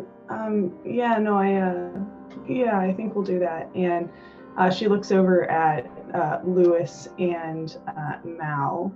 Do you think we could do that? I don't know. Could y'all kind of take care of that? Sullivan says yes, we can make sure you get home fine. Okay. If you need a place to crash, we got one. Sorry, Sullivan. I just would rather not have her be alone, and I will gladly give up my bed and sleep on the floor. Oh. Carol go, that sounds great. I just, hopefully by the time we get back, I feel a lot better. Gosh, I'm so sorry. And then she motions over to the EMT and says, I'll sign the rest of those and we'll fill out whatever else she needs to fill out. Okay. So you basically get like a consent waiver and you're fine. So let's go back to talking about Amy. Did anybody drop the dime on the werewolf? Or is it just, we don't really know what happened? We don't know what happened. She says, I got hot. It was weird. She's not talking to anybody about werewolves. I don't know that Sullivan would have said werewolf, but he'd be like, yeah, there was this big dog and it ran at the lady and we tried to help her. Okay. So when you talk to them, they make you give some personal information for like a phone number and so forth in case they need to follow up for animal control and so forth. But again, pretty minor stuff.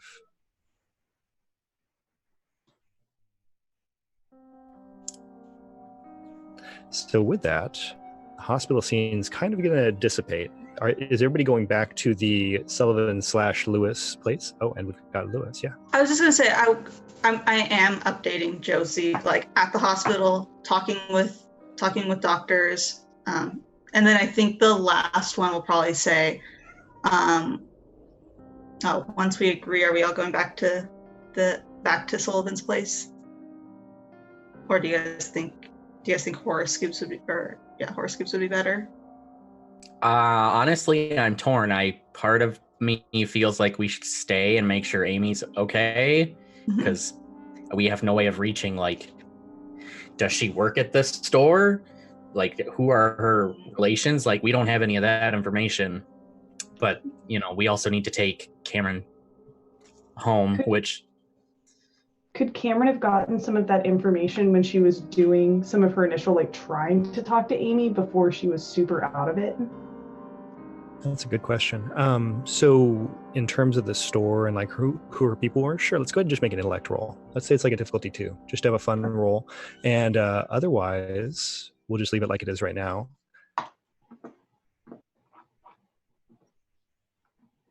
You did roll a 2.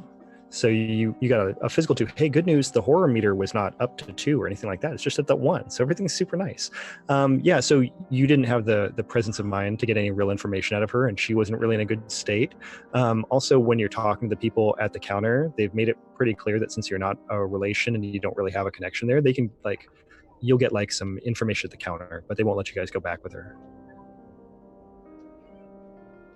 I think Cameron thinks she got info, but when she pulls up the note later, she realizes it's like all redlined. It's all typos. There's the phone number has 7 digits. Yeah. So that part's not going so great. Otherwise, you guys are all in working condition. I guess at that point, he would be like, yeah, let's go back to Horoscoops. Especially because no one locked the doors at the store, so he's got that on his mind. Oh yeah, we should definitely go lock the doors. I think that's a good idea. Cameron, or how far is it from here to back to the store / Horoscoops, which I think is a block further? You guys are only about 5 minutes out. Walking or driving? For you guys walking, it's probably about 15 minutes. Okay. I think we should get like a cab or a car of some sort, some car ride service for Cameron's sake. And yeah, let's just head back. And then I text. Heading back. Yeah, okay. That sounds good. Have access to, you guys can get a taxi or an Uber or a Lyft, real simple here.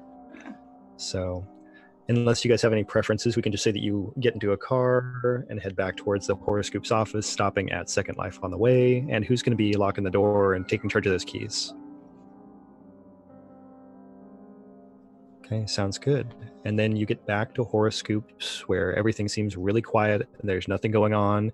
You pay your app, you've got everything taken care of.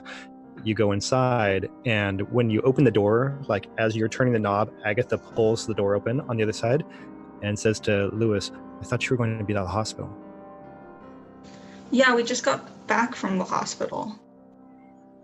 Is everybody okay? Cameron's kind of not, but Sullivan and I are fine. And do you know anything about that antique store? What? No. So we've got Lewis with this big wad of gauze on one hand. Sullivan has like a singe mark on the center of his shirt.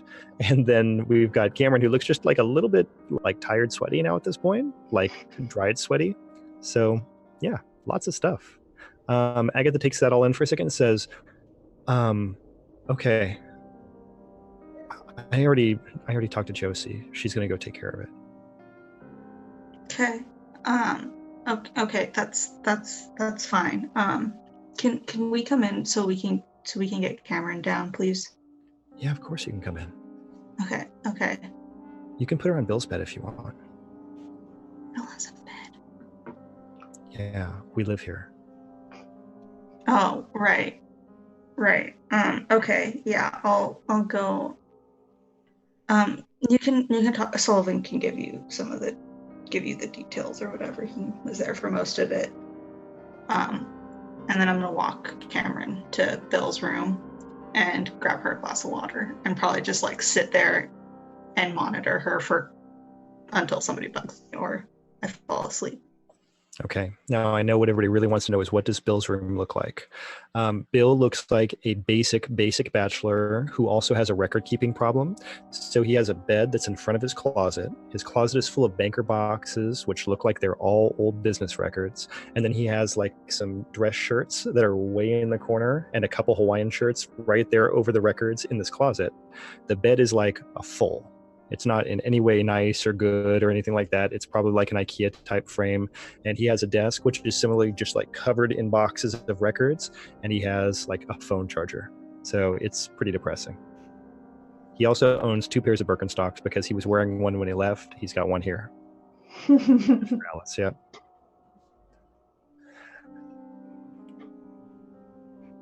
So that was my entire Bill's bedroom scene. So unless you guys have more stuff you want to do in the office, shall we zoom down the road to see what's happening? Zooming down the road. Okay, so the High Dive. It is a real bar. You guys can all go look that up in your free time at the wharf for Fisherman's Wharf. Tonight, being Monday, July 1st, 2019, there is a Giants game. This is Giants territory. Just so we're clear, this is a loud bar on Fisherman's Wharf.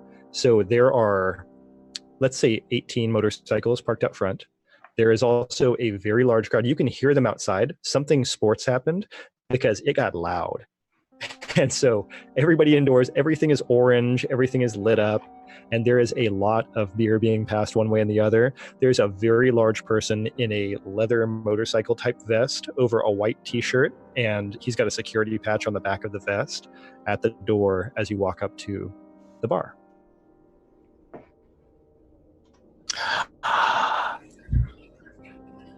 Hey, how's it going? Good. Was there like a cover or something? No, just we've got beer, we got food. Cool. I'm just walking by. Yeah, it's super casual. I mean, he's basically just there to make sure the door doesn't close, and then there is no place to sit. This place is full, and it's probably got a capacity of 70, and it's probably at 85.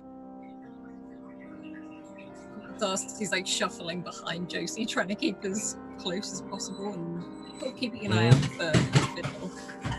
There is no chance you are not touching people right now. There are people everywhere, and it is like pushed together, and everything smells like beer and people who are on the wharf.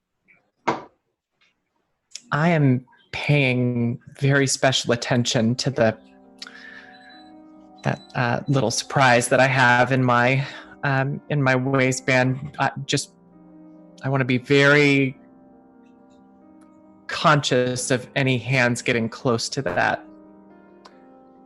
I mean, yeah, it's a bar, and this is bad. In general, there's a lot of bad going on. So, yeah, what are you looking for as you come in? There's tables. There are some booth-type seating in the back that you can smell like calamari and possibly like French fries and so forth, maybe some mozzarella sticks. There is a menu, and the menu does have a salad on it, but in general, that's really not what people are ordering.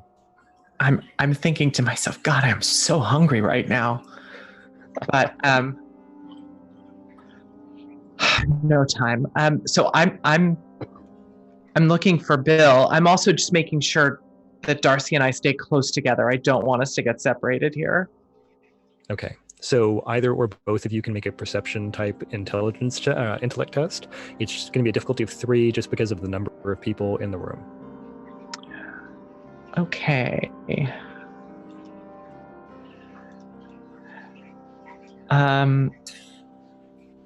I wonder if my I think my see the unseen skill comes into play here, doesn't it? Because when looking for things that are conventionally hidden, the difficulty of the task is reduced by 1 step. I'm going to say no to that, but you know what does apply here, unfortunately, is your ability to detect danger. Ah, my danger sense. Okay. That only applies to initiative rolls, I think, doesn't it? I thought you had a second skill that was like when something is dangerous, you can tell. I think it's lies, actually. It's lies. Lies or trickery. Okay. So, no, it says identifying and assessing danger. That's in there. Okay, cool. Yeah, there's danger. You can use danger. Okay. All right, so you said it's an intellect roll. And the difficulty was? It's a 3. 3, okay.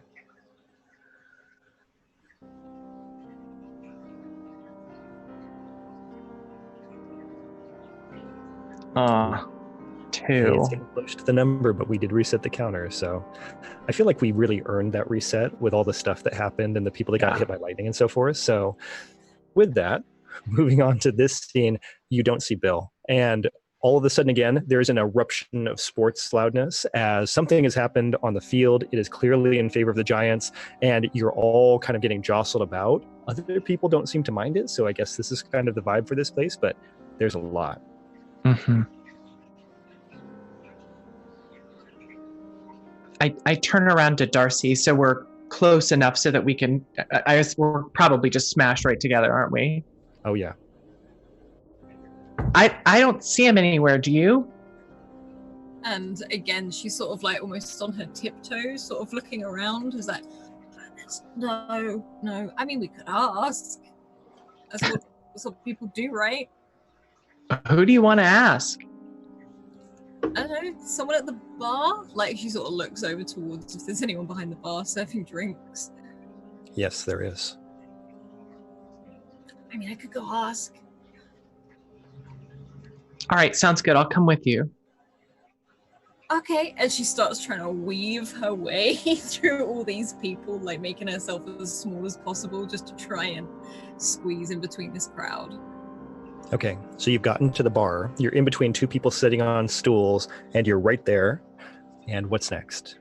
She sort of like goes in between them like, hi, excuse me, like sort of like waving over whoever's serving drinks at the bar. Really big guy, about 6.5 feet tall, like blonde hair back in a ponytail, 1 earring. He's wearing a muscle shirt. Yeah. Hi, we're looking for someone. We're looking for our friend, and we just wondered if you'd seen him. What's he look like?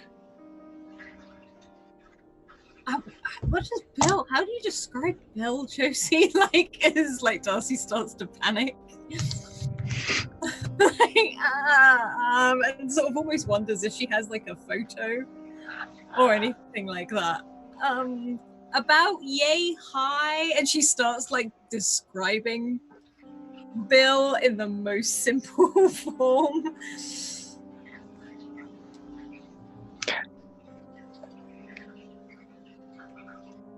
Yeah, so I've kind of got my back to Darcy at this point. I'm just kind of, because I want to keep my eyes out for what's behind us, and I just lean over. It's Bill. It's Bill Chen. Yeah, that's our friend. Do you know him? Bill Chen? No, I mean, I don't know. He runs the website, runs Horoscoops. What's that? No, he's getting distracted by somebody else who's asking for a drink. So is that whoa, wait, yeah. Where are you going? Yeah, I'm sorry, it's real busy in here tonight. If you had like a picture or something, I might be able to help you, but I'm not good with names. I don't know. I'll be back if you want something. Like to see if like his face is on the website. Where all the oh yeah, his face is still on the website. Yeah, you guys, I'm sure have at least one picture. Yeah, so I'll pull that up. Okay. And Darcy sort of takes it over and is like, this guy. We need this guy. Okay, so we don't need rolls for this. He looks at the phone for a second. His eyebrows like shoot up like this. I don't know if he's here tonight. I gotta help And he walks up to the next thing. Can I grab him as he goes Yeah. to... You can grab him. She sort of Yep, leans you can over the grab. bar awkwardly because she is quite small and just grabs him. Like, Hey, where'd you see him last? look. Okay, this is awkward. Yeah, no, tell me about it. I'm leaning over a bar. Where'd you see him? Okay. Scoot back over on your side. He gets up close. Look. Look, he's here right now. He's probably out back. If he's not in the booth, I would not follow him. Why? Because he's meeting with somebody you don't want to meet. Okay, great, thanks. And she sort of like... Oh, wait. Where's the booth in the outback bit? I'm not going there. I'm just, He points know. in the corner. There is a large, like one of those round booths you use for a family. There is nobody sitting there. There is no one near it. And there are 2 drinks on the table. Okay, great, thanks. See it? Yeah, thank you. And she sort of backs away from the bar and is like, we should go check out. And just sort of gestures over to the booth and starts making her way over there. I thought, shouldn't we? Okay, yeah, no, you're right. Let's go check it out. Yeah.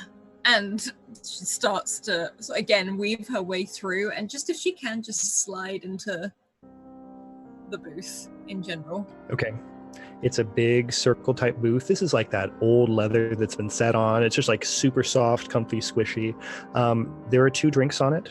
One of them is really full, and it looks like it's just a beer. And the other one is a whiskey over rocks, and it's about, there's just a little bit left in that glass. And no napkins, nothing else like that, just 2 glasses. Okay. To your left, which is to the table's right, there is the back door, which is being propped open right now for ventilation. There is a very tall, muscular, wide-looking Asian guy standing right inside the door. I'm guessing that's the way to go. Yeah.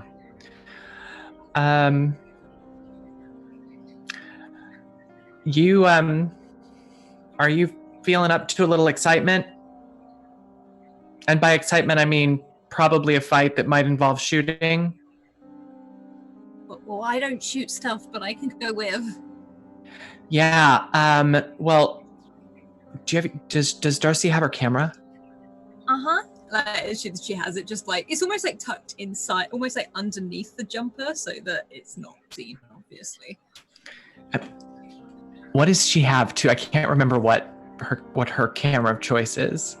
It's a Canon 5D. Yeah. Okay. Yeah. So Josie says, well, I mean, but you could. I mean, it's a Canon, right? But you could still maybe get some shots with it. Well, yeah, I get it, because that's why it has the silent shutter click so that no one can hear you taking a photo. Yeah, I don't think stealth is going to be an issue here. All right, let's go. And I slide over and start heading toward the guy at the door. Okay, so the guy at the door is not looking at you at all. His head is craned to the side so that he can watch the Giants game from the TV in the corner. He is just big, and by being big, he is preventing everyone from being anywhere near this door. Hey, just need to step out back for a minute. He turns and looks at you, just gives you like a chin thing, and then keeps looking at the TV. Yeah, no, but see, you're in the way. He moves his body back just a little bit. If you go through this door, he's going to be pretty much in physical contact with you. But I can get through? You can get through. All right, cool.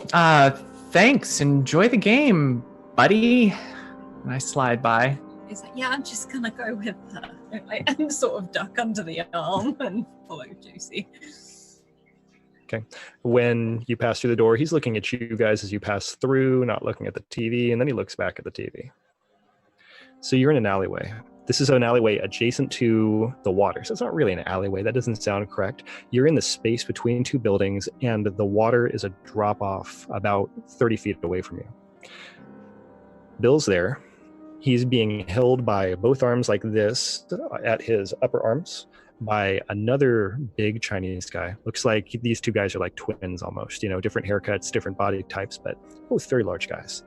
There's a third large guy who looks older and like he's heavier set in the middle, wearing a possibly, it might be in bad taste, velvet tracksuit. He has 5 or 6 big gold chains on, and he is in Bill's face. And he's saying, look, I ask for simple things. I gave you the money. You can do this. What you have to do is keep the side open. And then when he says that, he hits Bill in the stomach. And you hear, and there's a lot of coughing going on at this point.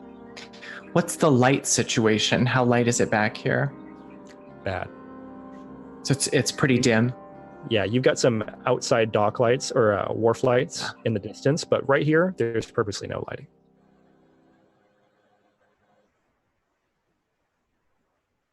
The door's still open behind us. Right. Yeah, the door was propped open and there's a guy standing in it. Any other way out of this little area other than the door and the water? Sure. Yeah, you're just out on the wharf front, so you can run left, you can run right. You're just in an area behind a building. Got it. Last question, I think. Which one of the people that's accosting Bill is facing us? The guy who just punched Bill in the stomach is looking more in your direction. The big guy who's holding Bill and Bill are facing the other way. Okay.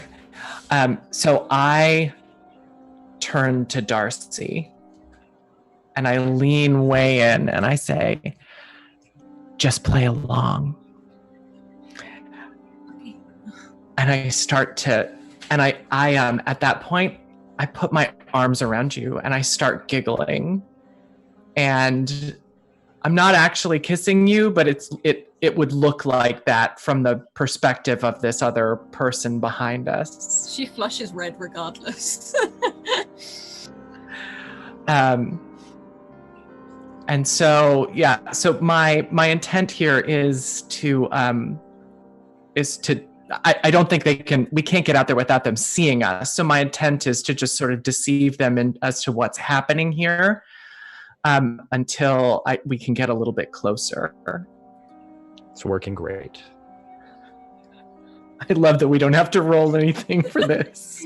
They have no interest in you whatsoever. They're in a position of power in a place that they don't have to worry about anything. This is not a concern for them. So yeah.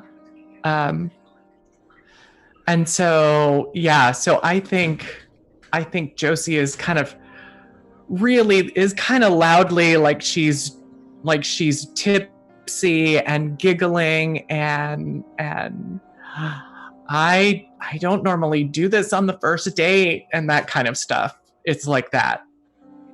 Okay.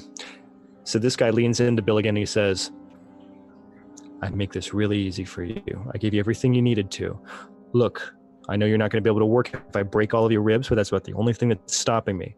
What I want you to do right now, I'm going to send somebody to you tomorrow. Get that site open. Stay off of this dumb werewolf story. It's not doing you any good. It's clearly causing you problems. Find something else. I'll send you something else. Stick to what I tell you to do. And hits him again. And we're stumbling backward. And unless you are trying to get away, I'm just pulling you with me stumbling backward. I want to bump into the guy that's holding Bill, like back to back. Yeah, no, like Darcy would just go with it. Okay, the human mountain turns around and just kind of like looks over his shoulder. The guy who's sitting ill says, just get rid of them. We're done here. And this guy turns around and says, hey, you got to go inside. And sorry, my friend's just really, happy. It's like our first night out. I haven't seen each other in ages. And as that, at the moment she says that, I'll do the speed roll for you. I want to spin around and I've got the handgun out right at the mountain guy. And I'm like, yeah, I'm really, really happy right now. Okay, I'm going to give you an asset on it because it's super cool. And basically, the only thing I want you to do is not roll a 1. Can I use my auto success on this? Yeah, of course you can. I will. I totally will. The gun's in the guy's face. He stumbles back. There's like a second where he flinches towards his shoulders, so you know he's got a shoulder holster, and he's just like this now. Yeah, that was smart. That might have been the smartest thing you've done this evening. Just stick with that for a minute. And then I'm looking over his shoulder at the guy. Yeah, so I don't think we're quite done here. And definitely not done with the werewolf story. Do you have any idea how many hits we've gotten off of that story? I'm looking at him, but I've got the gun on the guy. Yeah, so this is an older guy. He has like a mustache that kind of goes like this, and like kind of like he's got a scruff beard. He's heavy set, heavy jowled. Eyes look kind of bleary, like he's been drinking. Hair is slicked back, and right now he's holding Bill with one hand. His other hand's down around waist level, and he says, "What the hell is this, Bill? What do you think you're doing?"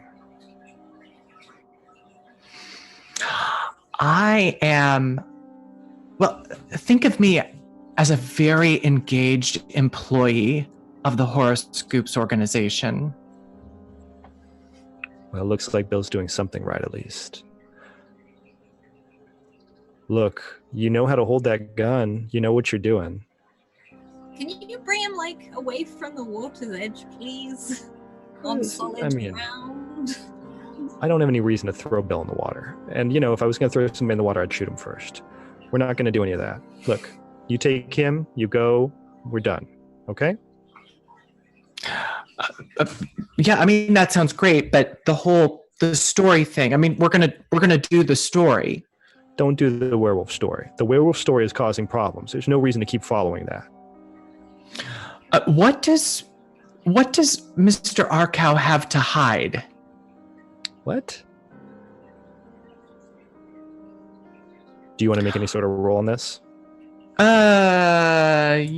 Yeah, I think I do, maybe. Yeah, this is my interactions involving lies or trickery, right? I guess I want to know if he's lying. If he's... Yes. Yeah, chair reset. Sorry about that. So, okay, go ahead and make your roll for it. The difficulty is going to be 4. Okay. So does that trained skill bump it down to 3? Is that how that works? Yeah, if it asks you in the roll query if you're trained, then it'll basically be a difficulty of 3. Got it. Okay. Yeah, you just push the button next to the skill, and it'll give you that effect. Yeah. There we go. Ooh. Perfect. Okay, so this guy does not seem to be in any way aware of what you're talking about. Well then, if you're not read in at that level, why don't you want us to do the story? Because it's boring. I already gave Bill good stories. That ghost thing he was doing, that person ghost send-in photo contest, that was good stuff. That was getting a lot of traction. This werewolf thing seems to be causing problems for you all, and the site needs to stay open. Well, the site's... sorry, have you actually seen the website? Yeah, I've seen the website. I see the website a lot. With the werewolf thing, it's doing pretty well. Not the ghost thing. They not. You guys have been working there, what, a day? It's not really doing that well. Yeah, we've already improved it tenfold. Again, respectfully disagree. I think the werewolf thing is kind of boring, and it looks like a big dog in front of any other picture. It looks like something got photoshopped. Ghosts are impressive. I would go with ghosts. I think it's a good call. They're actually far less impressive than you might imagine. But regardless, what are you like? Are you the executive editor or something? What's your interest in all of this? You know what? You've got a gun. Bill's obviously screwing up, letting you come down here. I might as well embarrass him a little bit while we're here. I'm the one who's paying you. Oh. Wow.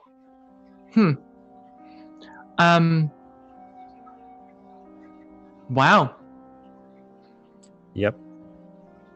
Okay. Why do you threaten your employees? Yeah, that's not cool. This is not what you would call like a typical company No. structure. This is how you do business around here. So you're going to do this to us? Do I really need to do business like that with you guys? Bill and I, we have a relationship. He knew what he was getting into. He's come down here like this. You two, I didn't expect to talk to you at all.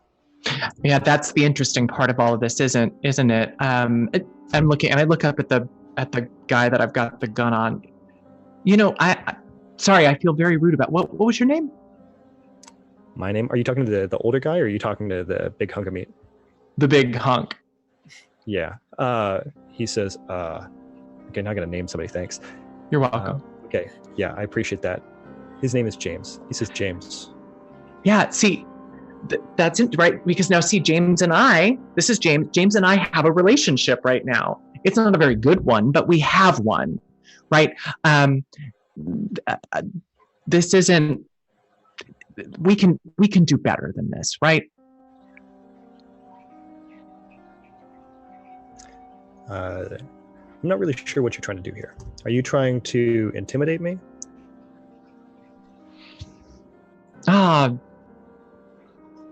You know, I'm not super sure what I'm trying to do here either. I just don't like the fact that you're beating up my boss.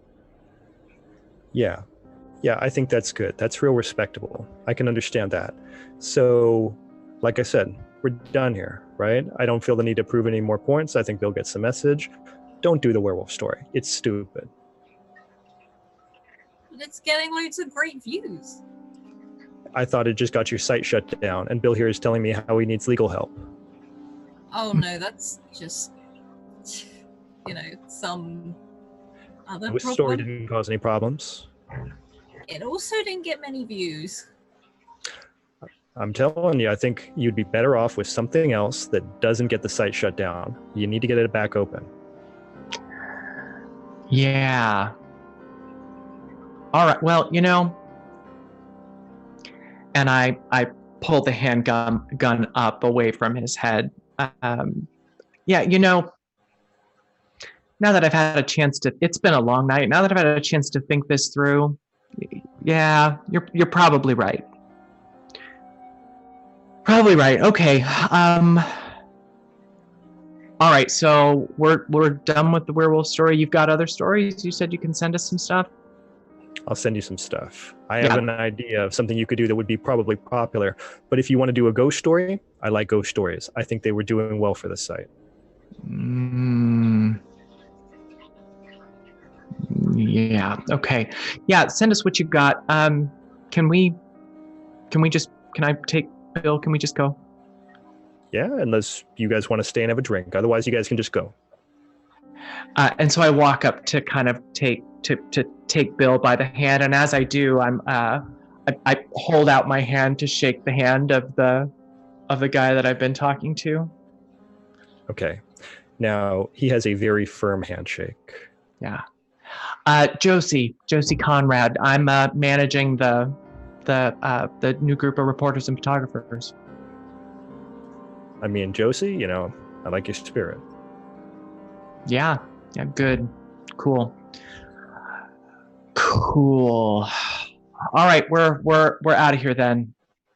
Okay. Hey, don't pull a gun on me again, James. You know what she looks like. The next time you see her, you pull your gun first. Yeah, that would be a good idea, assuming that you see me. We're gonna just have to do that thing, huh? Yeah, probably. For a little while anyway. I mean, let's see how it goes. Yeah. All right, well, hey, enjoy the game. Go Giants.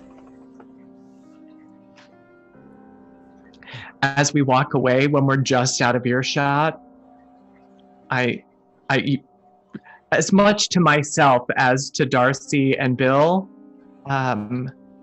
oh man, we are so doing that werewolf story. We are going to be like all werewolf all the time. We're going to be the werewolf channel. Before Darcy walks away, the one that basically the boss said to the hunk of meat, James, remember her face. Can I walk over and shake his hand? Okay, Darcy, and hold my hand out. As I do, I'd like to erase his memories. Oh, well, in that case, let's do that. Yes. Okay, so we are erasing James's memories. Yes, please. Poor James barely got a last name during this story. That's fine. How much memories are we erasing from James? Let's see how this works. Okay. Boom, boom, boom. All right. So his mind is not a terribly complex place to be. I'm going to say you need to roll a 2, difficulty 2 for this. Okay.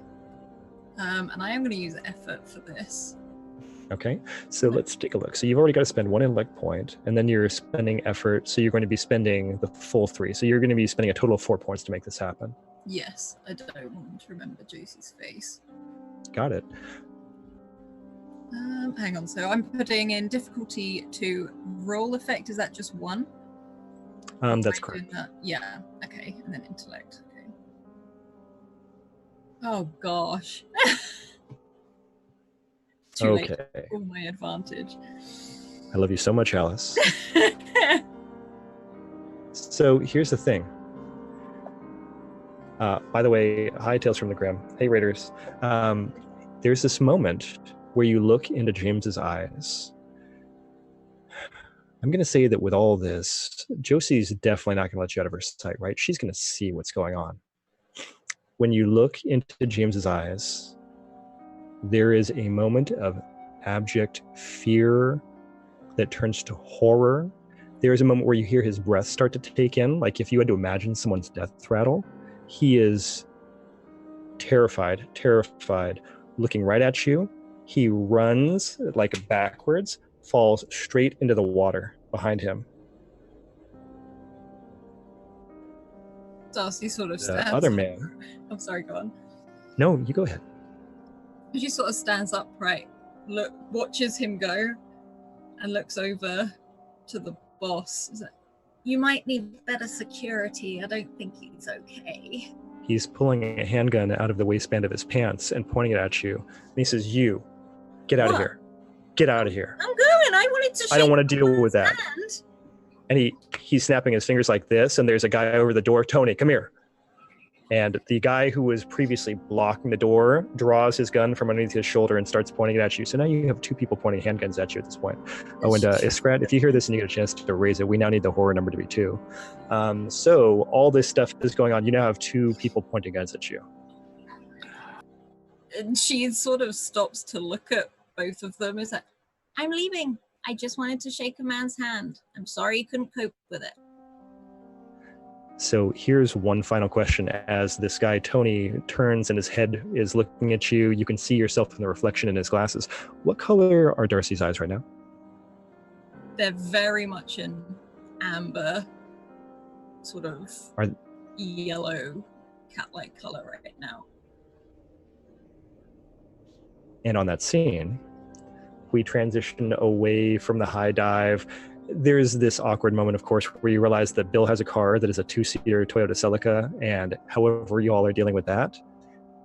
And we're back at Horoscoops. So Sullivan and Agatha maybe have had a brief chat. Agatha has not expressed a lot of interest in what's going on, but she does have Cameron laying down on Bill's bed. Cameron, what level of awareness do you think you're at? I think she's feeling a lot better than she did, but is still, having moments where she's fading. She's mostly lucid, but fading out here and there. Okay. Lewis, are you in the room or did you leave for this point? No, I'm staying by her side. Unless, the only time I leave is to, get water or, when the washcloth, hopefully I've gotten a washcloth by now, when the washcloth gets too hot and to refresh it and everything. Okay. So Sullivan, there was a moment where Agatha went upstairs. There was a lot of banging and clattering around. She came back downstairs to the kitchen, grabbed some more stuff, went back upstairs. And now you hear more banging, clattering as she walks around the hallway.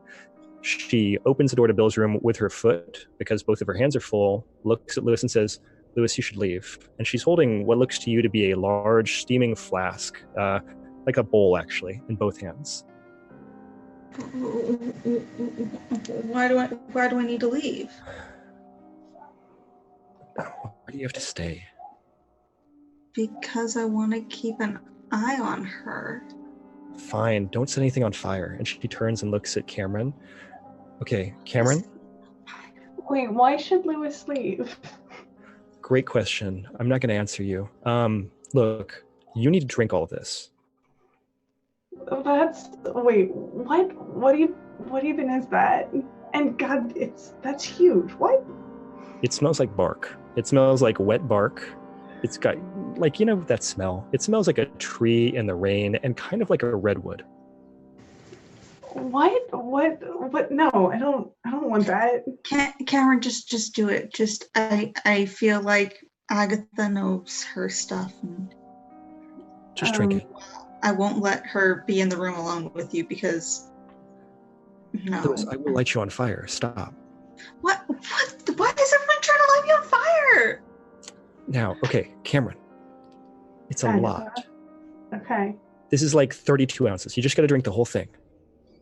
And like, what can I in one go? Oh God! And then Yes, she right like now. takes the big bowl and smells it, and then this. It is heavy, and again, it smells like somebody stuck wood in water and just left it there. This isn't one of your potions. Is this a potion? Yes, it's a potion.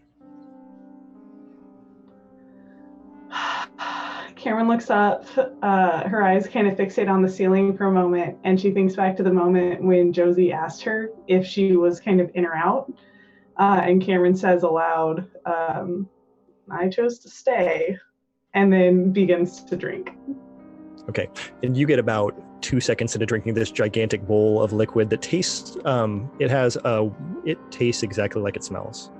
It is not bad. It's not like foul in any way. It just tastes like you're drinking like, peat filtered water. Like just the worst tea. It really is. Like, honestly, this is a Chinese medicinal tea type taste. If you've ever experienced that, it's like that. So with all of this going on and all of this drinking, about 2 seconds into it, Agatha says, look, my mom did this for me when I was young and I started using magic. And if you don't take this now, you're probably going to pass out. Cameron, like her eyes go wide for a second. What was that?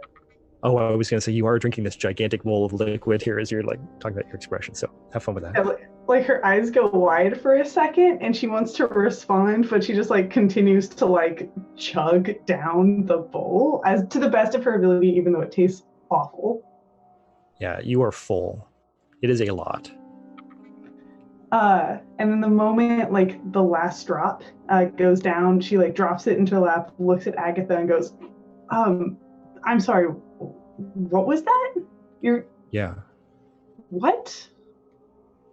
You just need to get used to it. Used to what? Used to magic? That's ridiculous. You've seen a lot of stuff today, haven't you? I've seen a lot of stuff today. I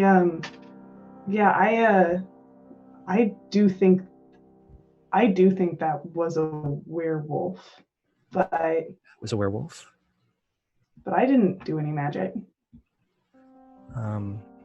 Maybe not now, but if you don't take it easy, you're probably going to do something weird. Okay, yeah, I'll take that under advisement. I appreciate it, Agatha. Besides, you're feeling much better. Cameron is bewildered by this entire interaction and is kind of trying to get this like awful barky taste out of her mouth and is like really like chewing on what Agatha said. Yeah, there's a lot of gritty taste on your tongue at this point now. And for everybody who's been sitting around in Horoscoops especially, if you feel like you want to use any of your recoveries to like make your pools better, you guys can do that. This is a really good time for it. Same thing for Darcy and for Josie. If you guys feel like in this Ubering back and forth, you want to use a recovery or two, I think that's merited. So yeah, Agatha looks at Lewis Lewis, you get this like head nod like that, and she leaves the room.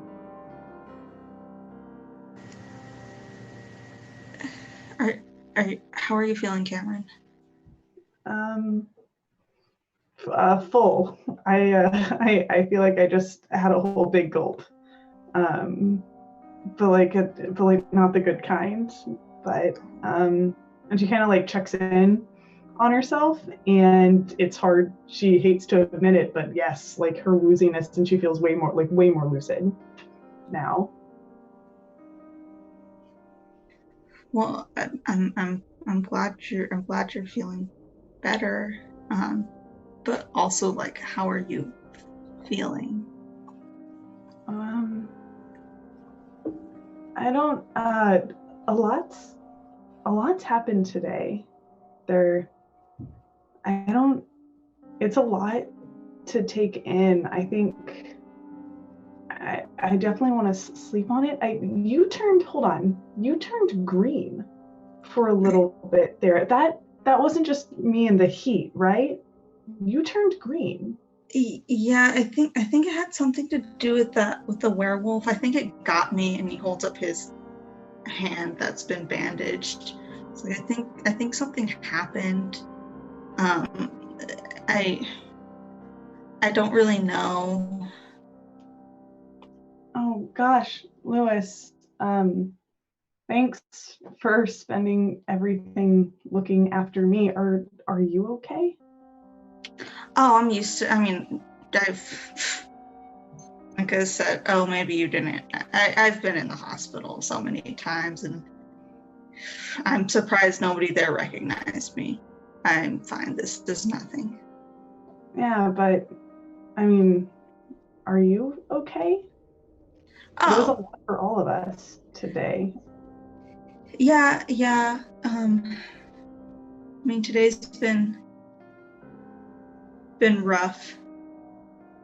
I mean, it's, it is what it is. I think I'm not gonna be okay for a while, but I also think, I think that's okay. I have a lot of stuff going on, a lot of changes. Yeah. No, you certainly do. I can't thank you enough for thinking about me.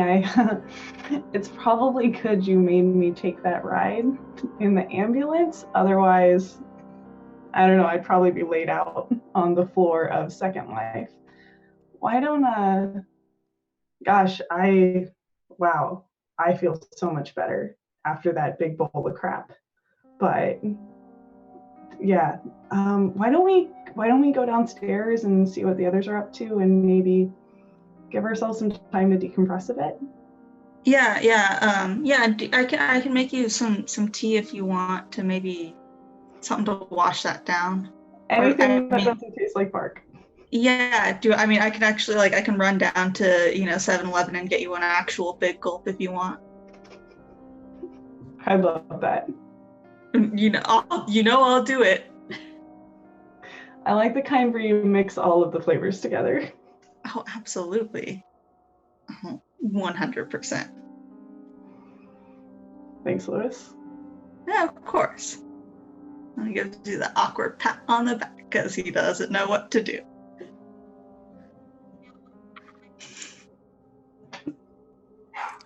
So let's talk about what Sullivan's doing downstairs. So you've had a while now where you've been all by yourself down in the lower level of Horoscoops. Sullivan actually goes outside and pulls out a half-empty pack of cigarettes and starts smoking, which he only does when he's feeling stressed. Your vision is now pretty much cleared up. You don't have any weird after images or anything like that anymore, so that's good. And yeah, things are relatively quiet at this point. I guess a couple minutes later, you see Lewis go heading out the door. Where are you going?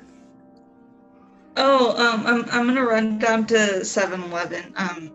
Agatha gave Cameron some weird thing to help her feel better. I kind of just learned it. I figured Agatha knows what she's talking about. She's that, that mysterious person that doesn't talk, but then you're like, they probably know what they're talking about when they do talk. I don't know. I'm going to run down to 7-Eleven. Do you want anything? No, I'm okay. Okay. I'll be back. If I'm not back in like 20 minutes, just give me a call. Okay. I kind of don't press things. Okay, bye. I think the best thing we can do at this moment is have nothing bad happen to Lewis at all. This entire trip to 7-Eleven and back goes smoothly. And about the time that Cameron is drinking this brown drink with all of the sugar and whatever flavors mixed into it, we also have Bill and Josie and Darcy arriving. And did you guys take an Uber? What did you do? No, we probably took Bill's car. Okay, and just got cozy. Yeah, it was awkward, but it's really not that long a drive. It's just entirely uphill in a stick shift car. So a little bit of fun too. And who's driving? I was going to ask, would he let me drive? Do you really feel like there's anything that you can ask Bill to do that he's not going to have to agree to? I don't know. So do you want to drive? Yeah, Bill, I don't think, look, why don't you just let me drive? You're hurt. Yeah, here you go. He gives you the keys. Okay. Yeah, sorry, can we all sort of squeeze in here? Is this gonna work? Darcy sort of tries to make herself as small as possible in this car and just sits in the back awkwardly. Yeah, there's not even a back. No, this is a strictly two-seater car, but it's probably, Bill looks more awkward than anybody else in this car at this point. He's like holding his stomach and leaned up against the door as far as he can be like this. Yeah. Darcy finds a gap and sits in it. Yeah. Bill, because you're my boss and I like you, I'm not going to ask you any questions about what happened there until we get back to the office. Okay, that's fine. I feel like you know pretty much everything now. And then I'm like, yeah, but, oh, wait, sorry. I said, it's good, we'll just go. How would you describe Darcy's driving, or pardon me, Josie's driving? She's pretty capable with a stick shift on a hill. Mm-hmm. I was wondering, like, is she being very aggressive, or is she just kind of like taking it easy? No, I think she's taking it easy within the law. Okay. Well, I didn't have anything exciting for that. I just had to ask. So yeah, you've gotten back to Horoscoops. You've parked the car in the alley like Bill typically does. You guys open up the back door, and Cameron's like hanging out probably at a computer workstation at this point at like nearing midnight, holding a gigantic bulb. And where's Lewis at? Lewis is probably, honestly, he's probably just like looking around everywhere and trying to like see what's in, like, is this door open? Can I go in? What's in here? Hey, you have found the one thing that Agatha actually has to pay attention to you when you do. So kudos to that, because she has to turn over in 5 seconds, say no, yes, no, that sort of thing. So there's that. And then what's Sullivan up to? Are you still outside? Yeah, he might just stay out there till that pack's empty at this point. Okay, so you can hear the door in the back open and close, but they didn't. I guess they probably passed you on the way out. And then let's see. Now we've got Darcy and Josie in the building. Also, apparently Sparky's been here this whole time, because after a while they wandered downstairs and they don't really have anything they're doing. They look like they're like defragging disk drives or like running some sort of utilities on the computers just to be there.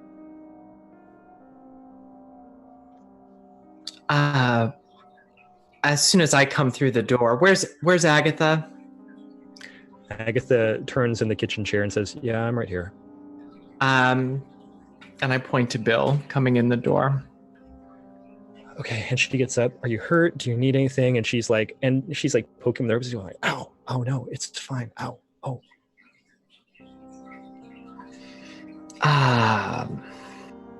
Yeah, he needs to be checked out. He's probably got If he doesn't have a broken rib, he's pretty bruised. Okay. And she's like patting him on the side. She says, I'll do like a wrap and I'll give him a potion and he'll be fine. Okay. But thanks. Yeah. Where's Sully? That seems like a good time for him to come back inside, having finished his last cigarette. Yeah. He looks like he was lit on fire.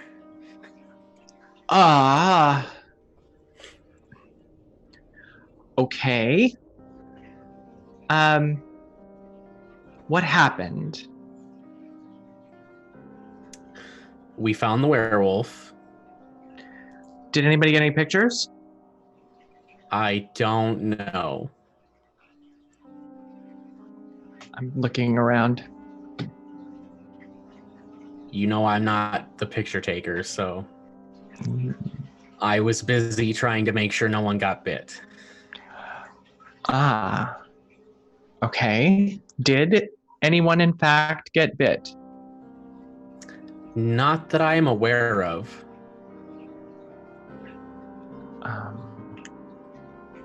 Okay. I think I got struck by lightning, though.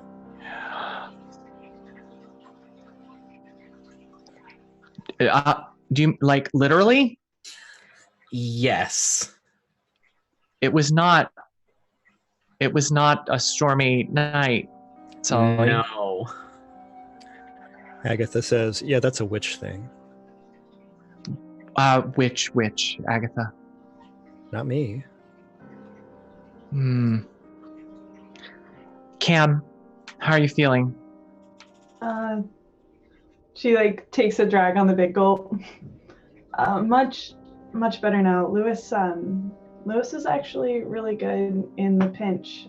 So is Sully. We maybe have an interesting story to write up about what happened, but I don't know. I got really hot and had to take a ride the ambulance, but I'm feeling much better now.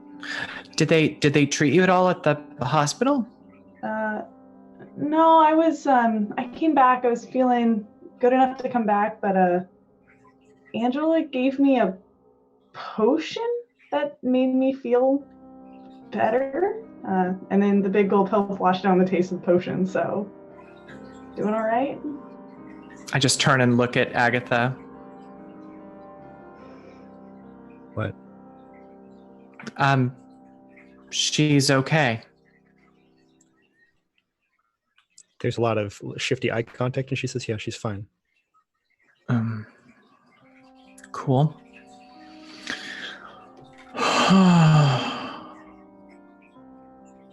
All right. Well, then I look at Darcy. We had a pretty successful outing, I think.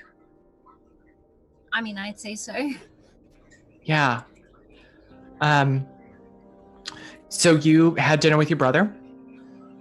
I did.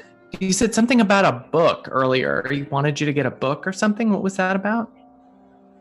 And she sort of gets sort of closer to Josie so that Agatha can't necessarily hear, like she's not blurting it out. But apparently there's a book here somewhere upstairs that he wants. I'm not going to give it to him.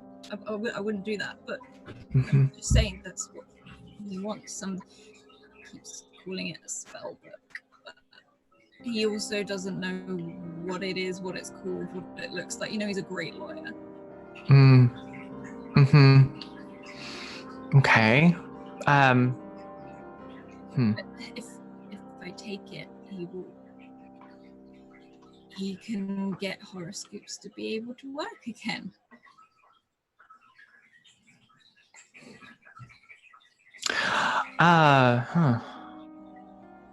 Okay. Well, I don't want to interrupt, but this conversation I feel like would go a lot better with pizza. Oh my God. I could eat. Yes. Agatha, who delivers close by? It's like midnight. There's like one place. Yeah, that's what I'm asking. Which one is it? Because I don't know. And she sends you a message on her phone. Cool. I sent it to Sully. Sully takes care of ordering pizza.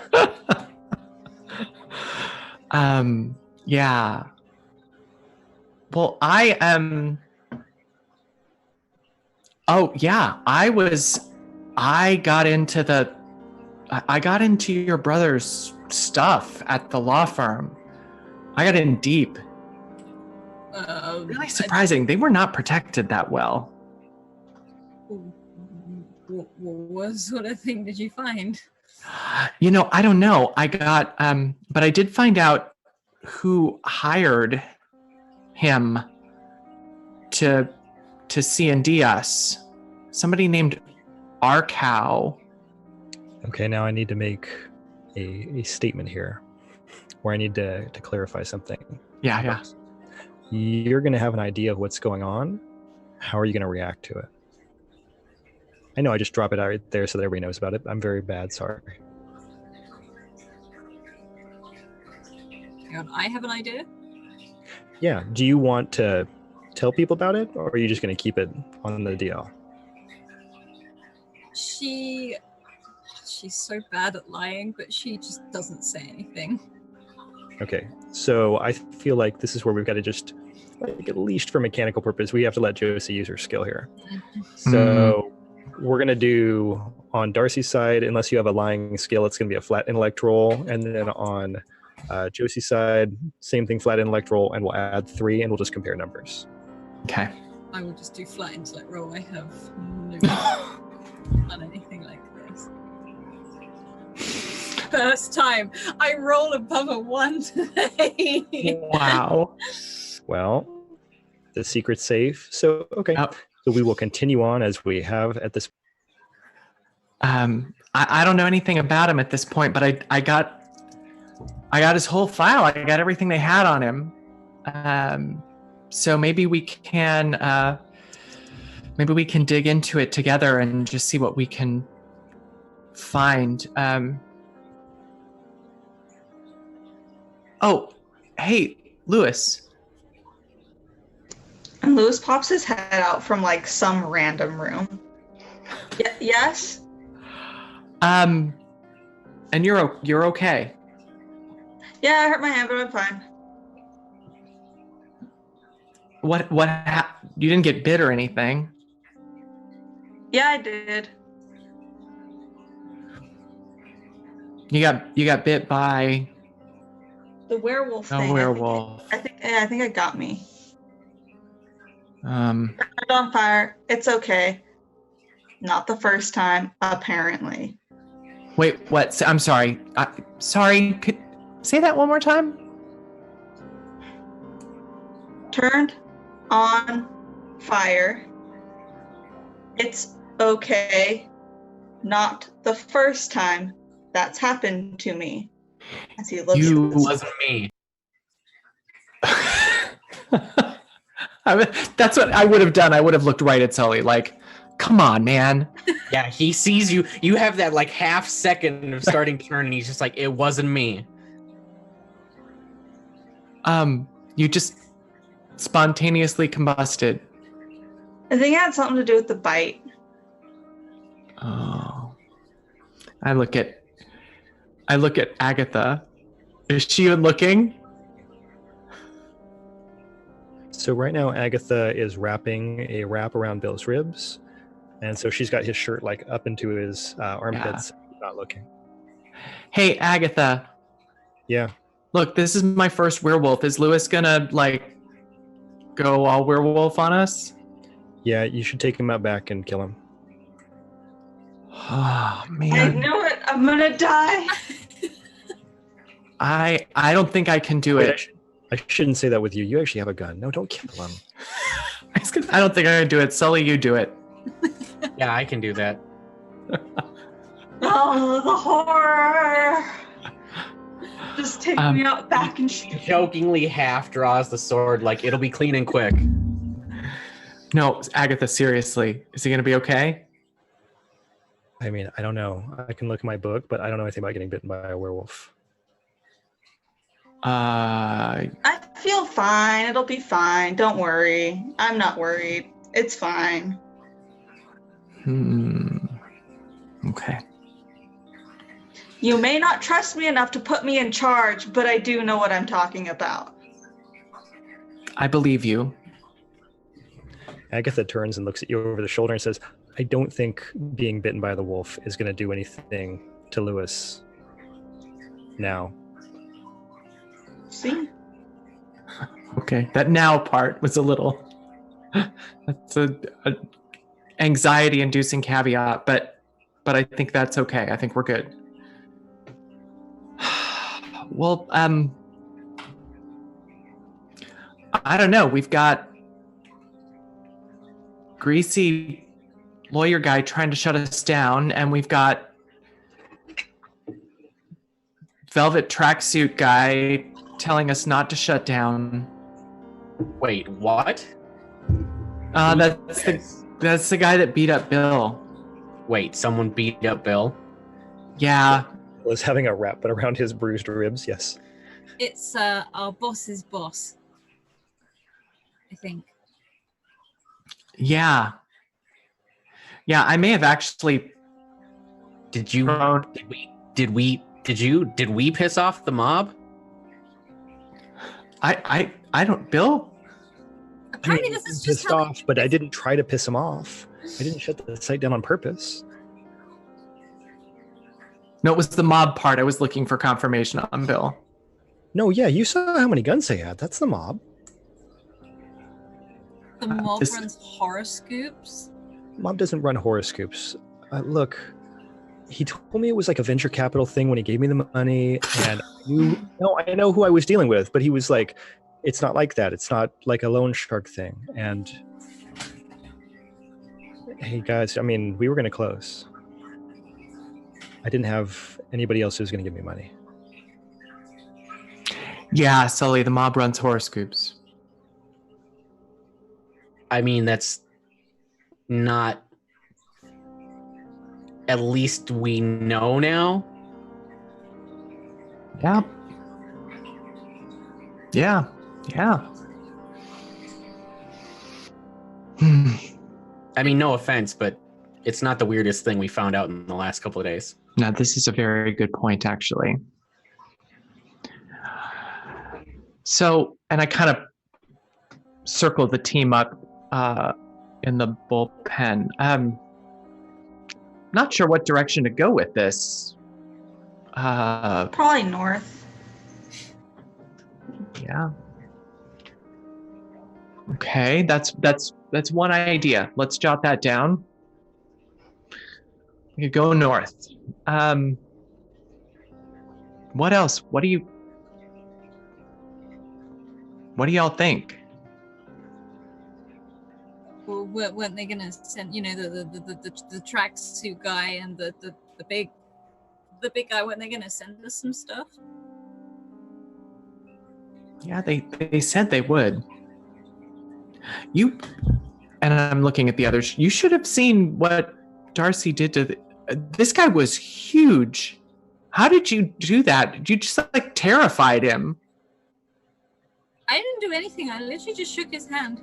And he ran away and jumped into the bay. Oh, that! I told him who my brother was. Huh. Darcy, you don't... you can be intimidating on your own. You don't need to use your brother. I'm really not... do I intimidate you? No, but I'm sure if you tried, you could be. When you have that, when you have that really nice friend, and then they get... Sorry. So my dog just, out of nowhere. Sorry. When you have that really nice friend, and then you make him really angry, and it's the most terrifying thing in the world? That's you. You're the really nice friend. Or in my case, the really nice best friend, because you're in the best friend tier.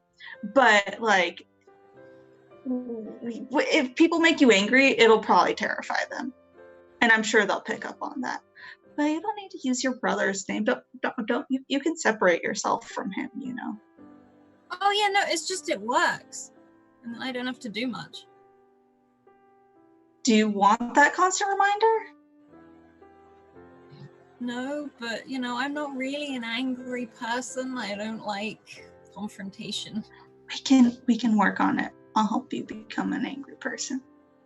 But like in a good way. Like not like an angry person overall. You know what I mean? I think I do. Okay. I'm proud of you either way. And he goes to give you a high five. Yeah, she probably just very slowly then does it. It's either going to be like a fist bump because to your high five or just completely miss.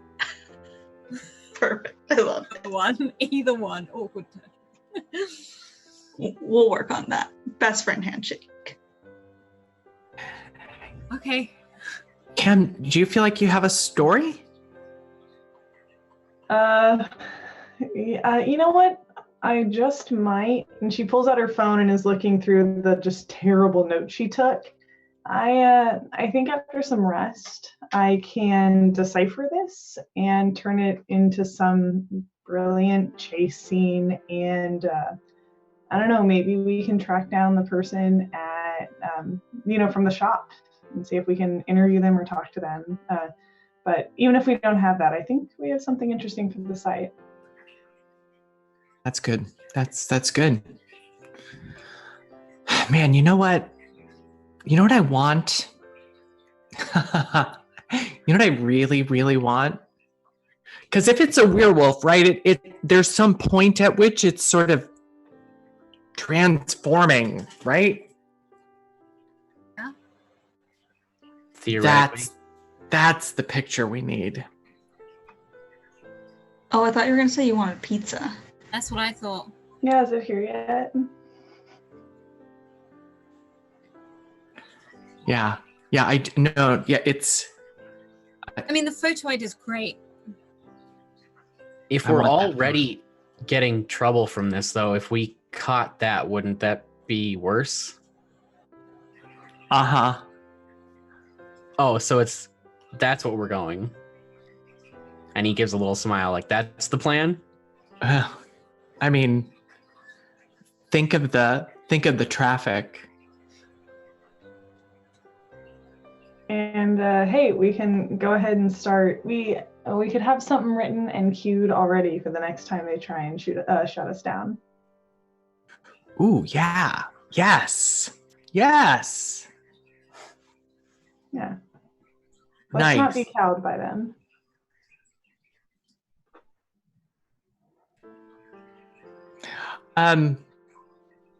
Bill, what do you think? You're the boss. Sort of. I mean, in terms of what we should do, I think there's gonna be more trouble if we keep pushing with the werewolf thing. I don't like the idea of backing down either, but I mean, I don't want to keep getting beat up. My main concern really was protecting Agatha at first, and I guess now I'm kind of concerned about protecting all of you. We could just drop it. We don't have to keep following this werewolf around. I mean, Tommy's going to give us something. They want us to follow some other story. It might be boring, but it's safe.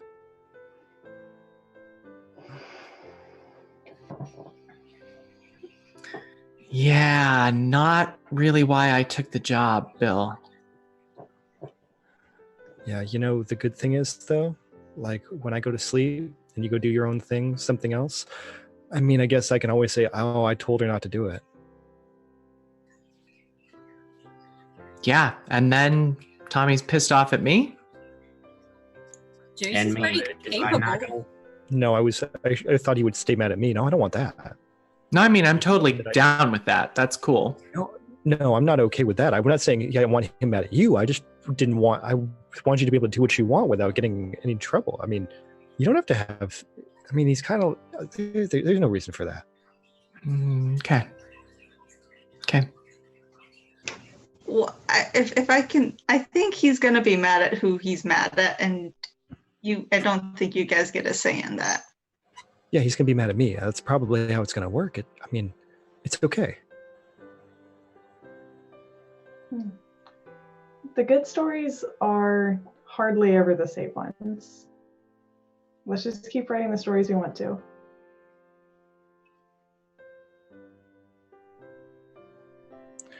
All right, if you guys want to chase this, I mean, I'm not going to tell you no. I agree with you as a person doing journalism. I just don't want you in trouble. I'm pretty sure I got hit by lightning tonight. The mob isn't really that scary. Agatha turns and says, "You totally got hit by lightning tonight." Yeah, can we see if we can do anything about that, by the way? Do you have like a counter lightning thing you can do, Agatha? I don't. I'll look in the book. Yeah, cool. That might be a good thing. So it sounds like Sully's in, Cameron's in. Lewis? Totally up to you. There's lots of stories we can write. No, I'm good with whatever you guys want to do. Lewis is in. How about you, Darcy? I mean, of course I'm in. You seem to handle yourself pretty well there, like sort of looking at Josie. Well, so did you. Yeah. Drugs. Yeah. Okay. All right. Sounds like we got a plan. At which point I think the pizza arrives. That sounds like a good timing for it. So pizza arrives, and it is big and hot and very garlicky.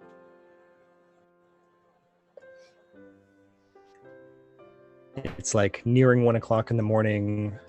Bill and Agatha and Sparky, they all want pizza too. Everyone gets pizza. There's like 4 or 5 pizzas. Like, I made sure everyone was covered. I know how this works. Yeah, and unfortunately, you only have hundreds in cash, but that worked out okay for the pizza guy. I'm sure it did. So, is everybody ready to go to bed? Not IRL. We got a couple more minutes there, but Yeah, I'm off, guys. where is everybody ending up? Let's do the clockwise. So we're going to start with Cameron. Where's Cameron ending up? I think Cameron is super grateful that Lewis and Sullivan offered their place, but she's feeling a lot better now that brown potion seems to have helped, and she'd like to spend the night in her own bed. Good. Brown potions are important. That's how we get through our days. Okay, and then what's Josie going to do? Josie is exhausted and just doesn't feel like making the trek north across the bridge. So I think she's going to ask Agatha for a couple of blankets and make up a little something for herself under the desks in the bullpen, if they'll let her. So Agatha tells you that when Lewis looked so pathetic the other day, she actually ordered a futon and put it in the last room. So there are 4 upstairs bedrooms and only 3 are occupied. So you are now able to use bedroom 4. Nice. Yeah, She doesn't I think sit anywhere near Lewis, of course. That would be terrible. Yeah, I think after everyone's gone, I think Josie heads up and just completely crashes on the futon. Nice. Okay, how about Darcy? Darcy will walk home. She will probably, depending on the time, because she knows 2 of her roommates get up pretty early because there's for like classes, so she hurries back to make sure she can get up the stairs into the kitchen to get the food for the cat, to then get into the bedroom to lock herself in so she doesn't have to cross their path at all. Okay, are you going to roll evens or odds? Oh no, I feel like I should say odds because all I roll is ones, but I'll say odds and it will definitely be Okay. hang on. Oh, like a ninja. Works out so well. Everything goes according to plan. Darcy reaches her room with cat food. Mm-hmm. It's very good. Good choice. Okay, we got to go around and find out what's going on with Lewis. I think so. Lewis is probably gonna go to Sullivan and be like, I promise I'm gonna try to find somewhere. It's one more night, okay? I mean, I can sleep on the floor here. Listen, man. You can stay with me as long as you need, as long as you're actually looking for a place. It doesn't really matter. Yeah, I mean, I didn't look for a place today, but we kind of got... No, I agree. Today was a day. I'm just saying it can't be permanent because it's, you know, they won't let me sublet. It's not set up for that kind of thing. Yeah, I'll look. But thanks. I'm sorry. This will be the last night. If I don't have a place tomorrow, Lewis, it's okay. Lewis, it's okay. It's okay. You can stay as long as you need. It's okay. Okay. You don't have to make excuses or promises. It's fine. Really. I'm tired. Let's get the fuck out of here. Yeah. Do you want to give me a piggyback ride home? Yeah, fine. Oh, what? I can't believe it worked either. Lewis is that friend.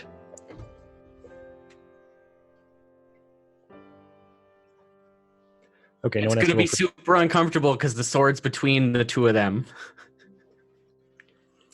Yeah, you realize that just makes Lewis that much closer to a sword. That's a really bad plan in general. Okay, our closing note here. Cameron, I need you to make an intellect test. Your difficulty is 3. Okay. Let's see.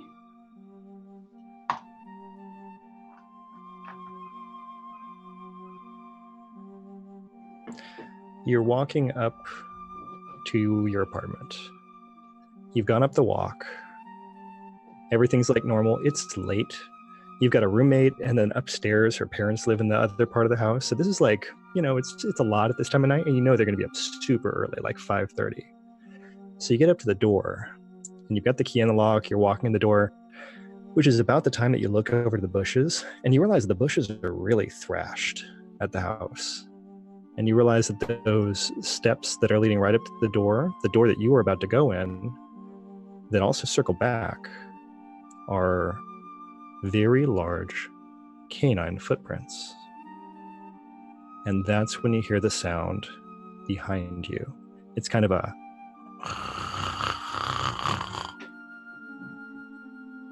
which is, of course, where we're going to close.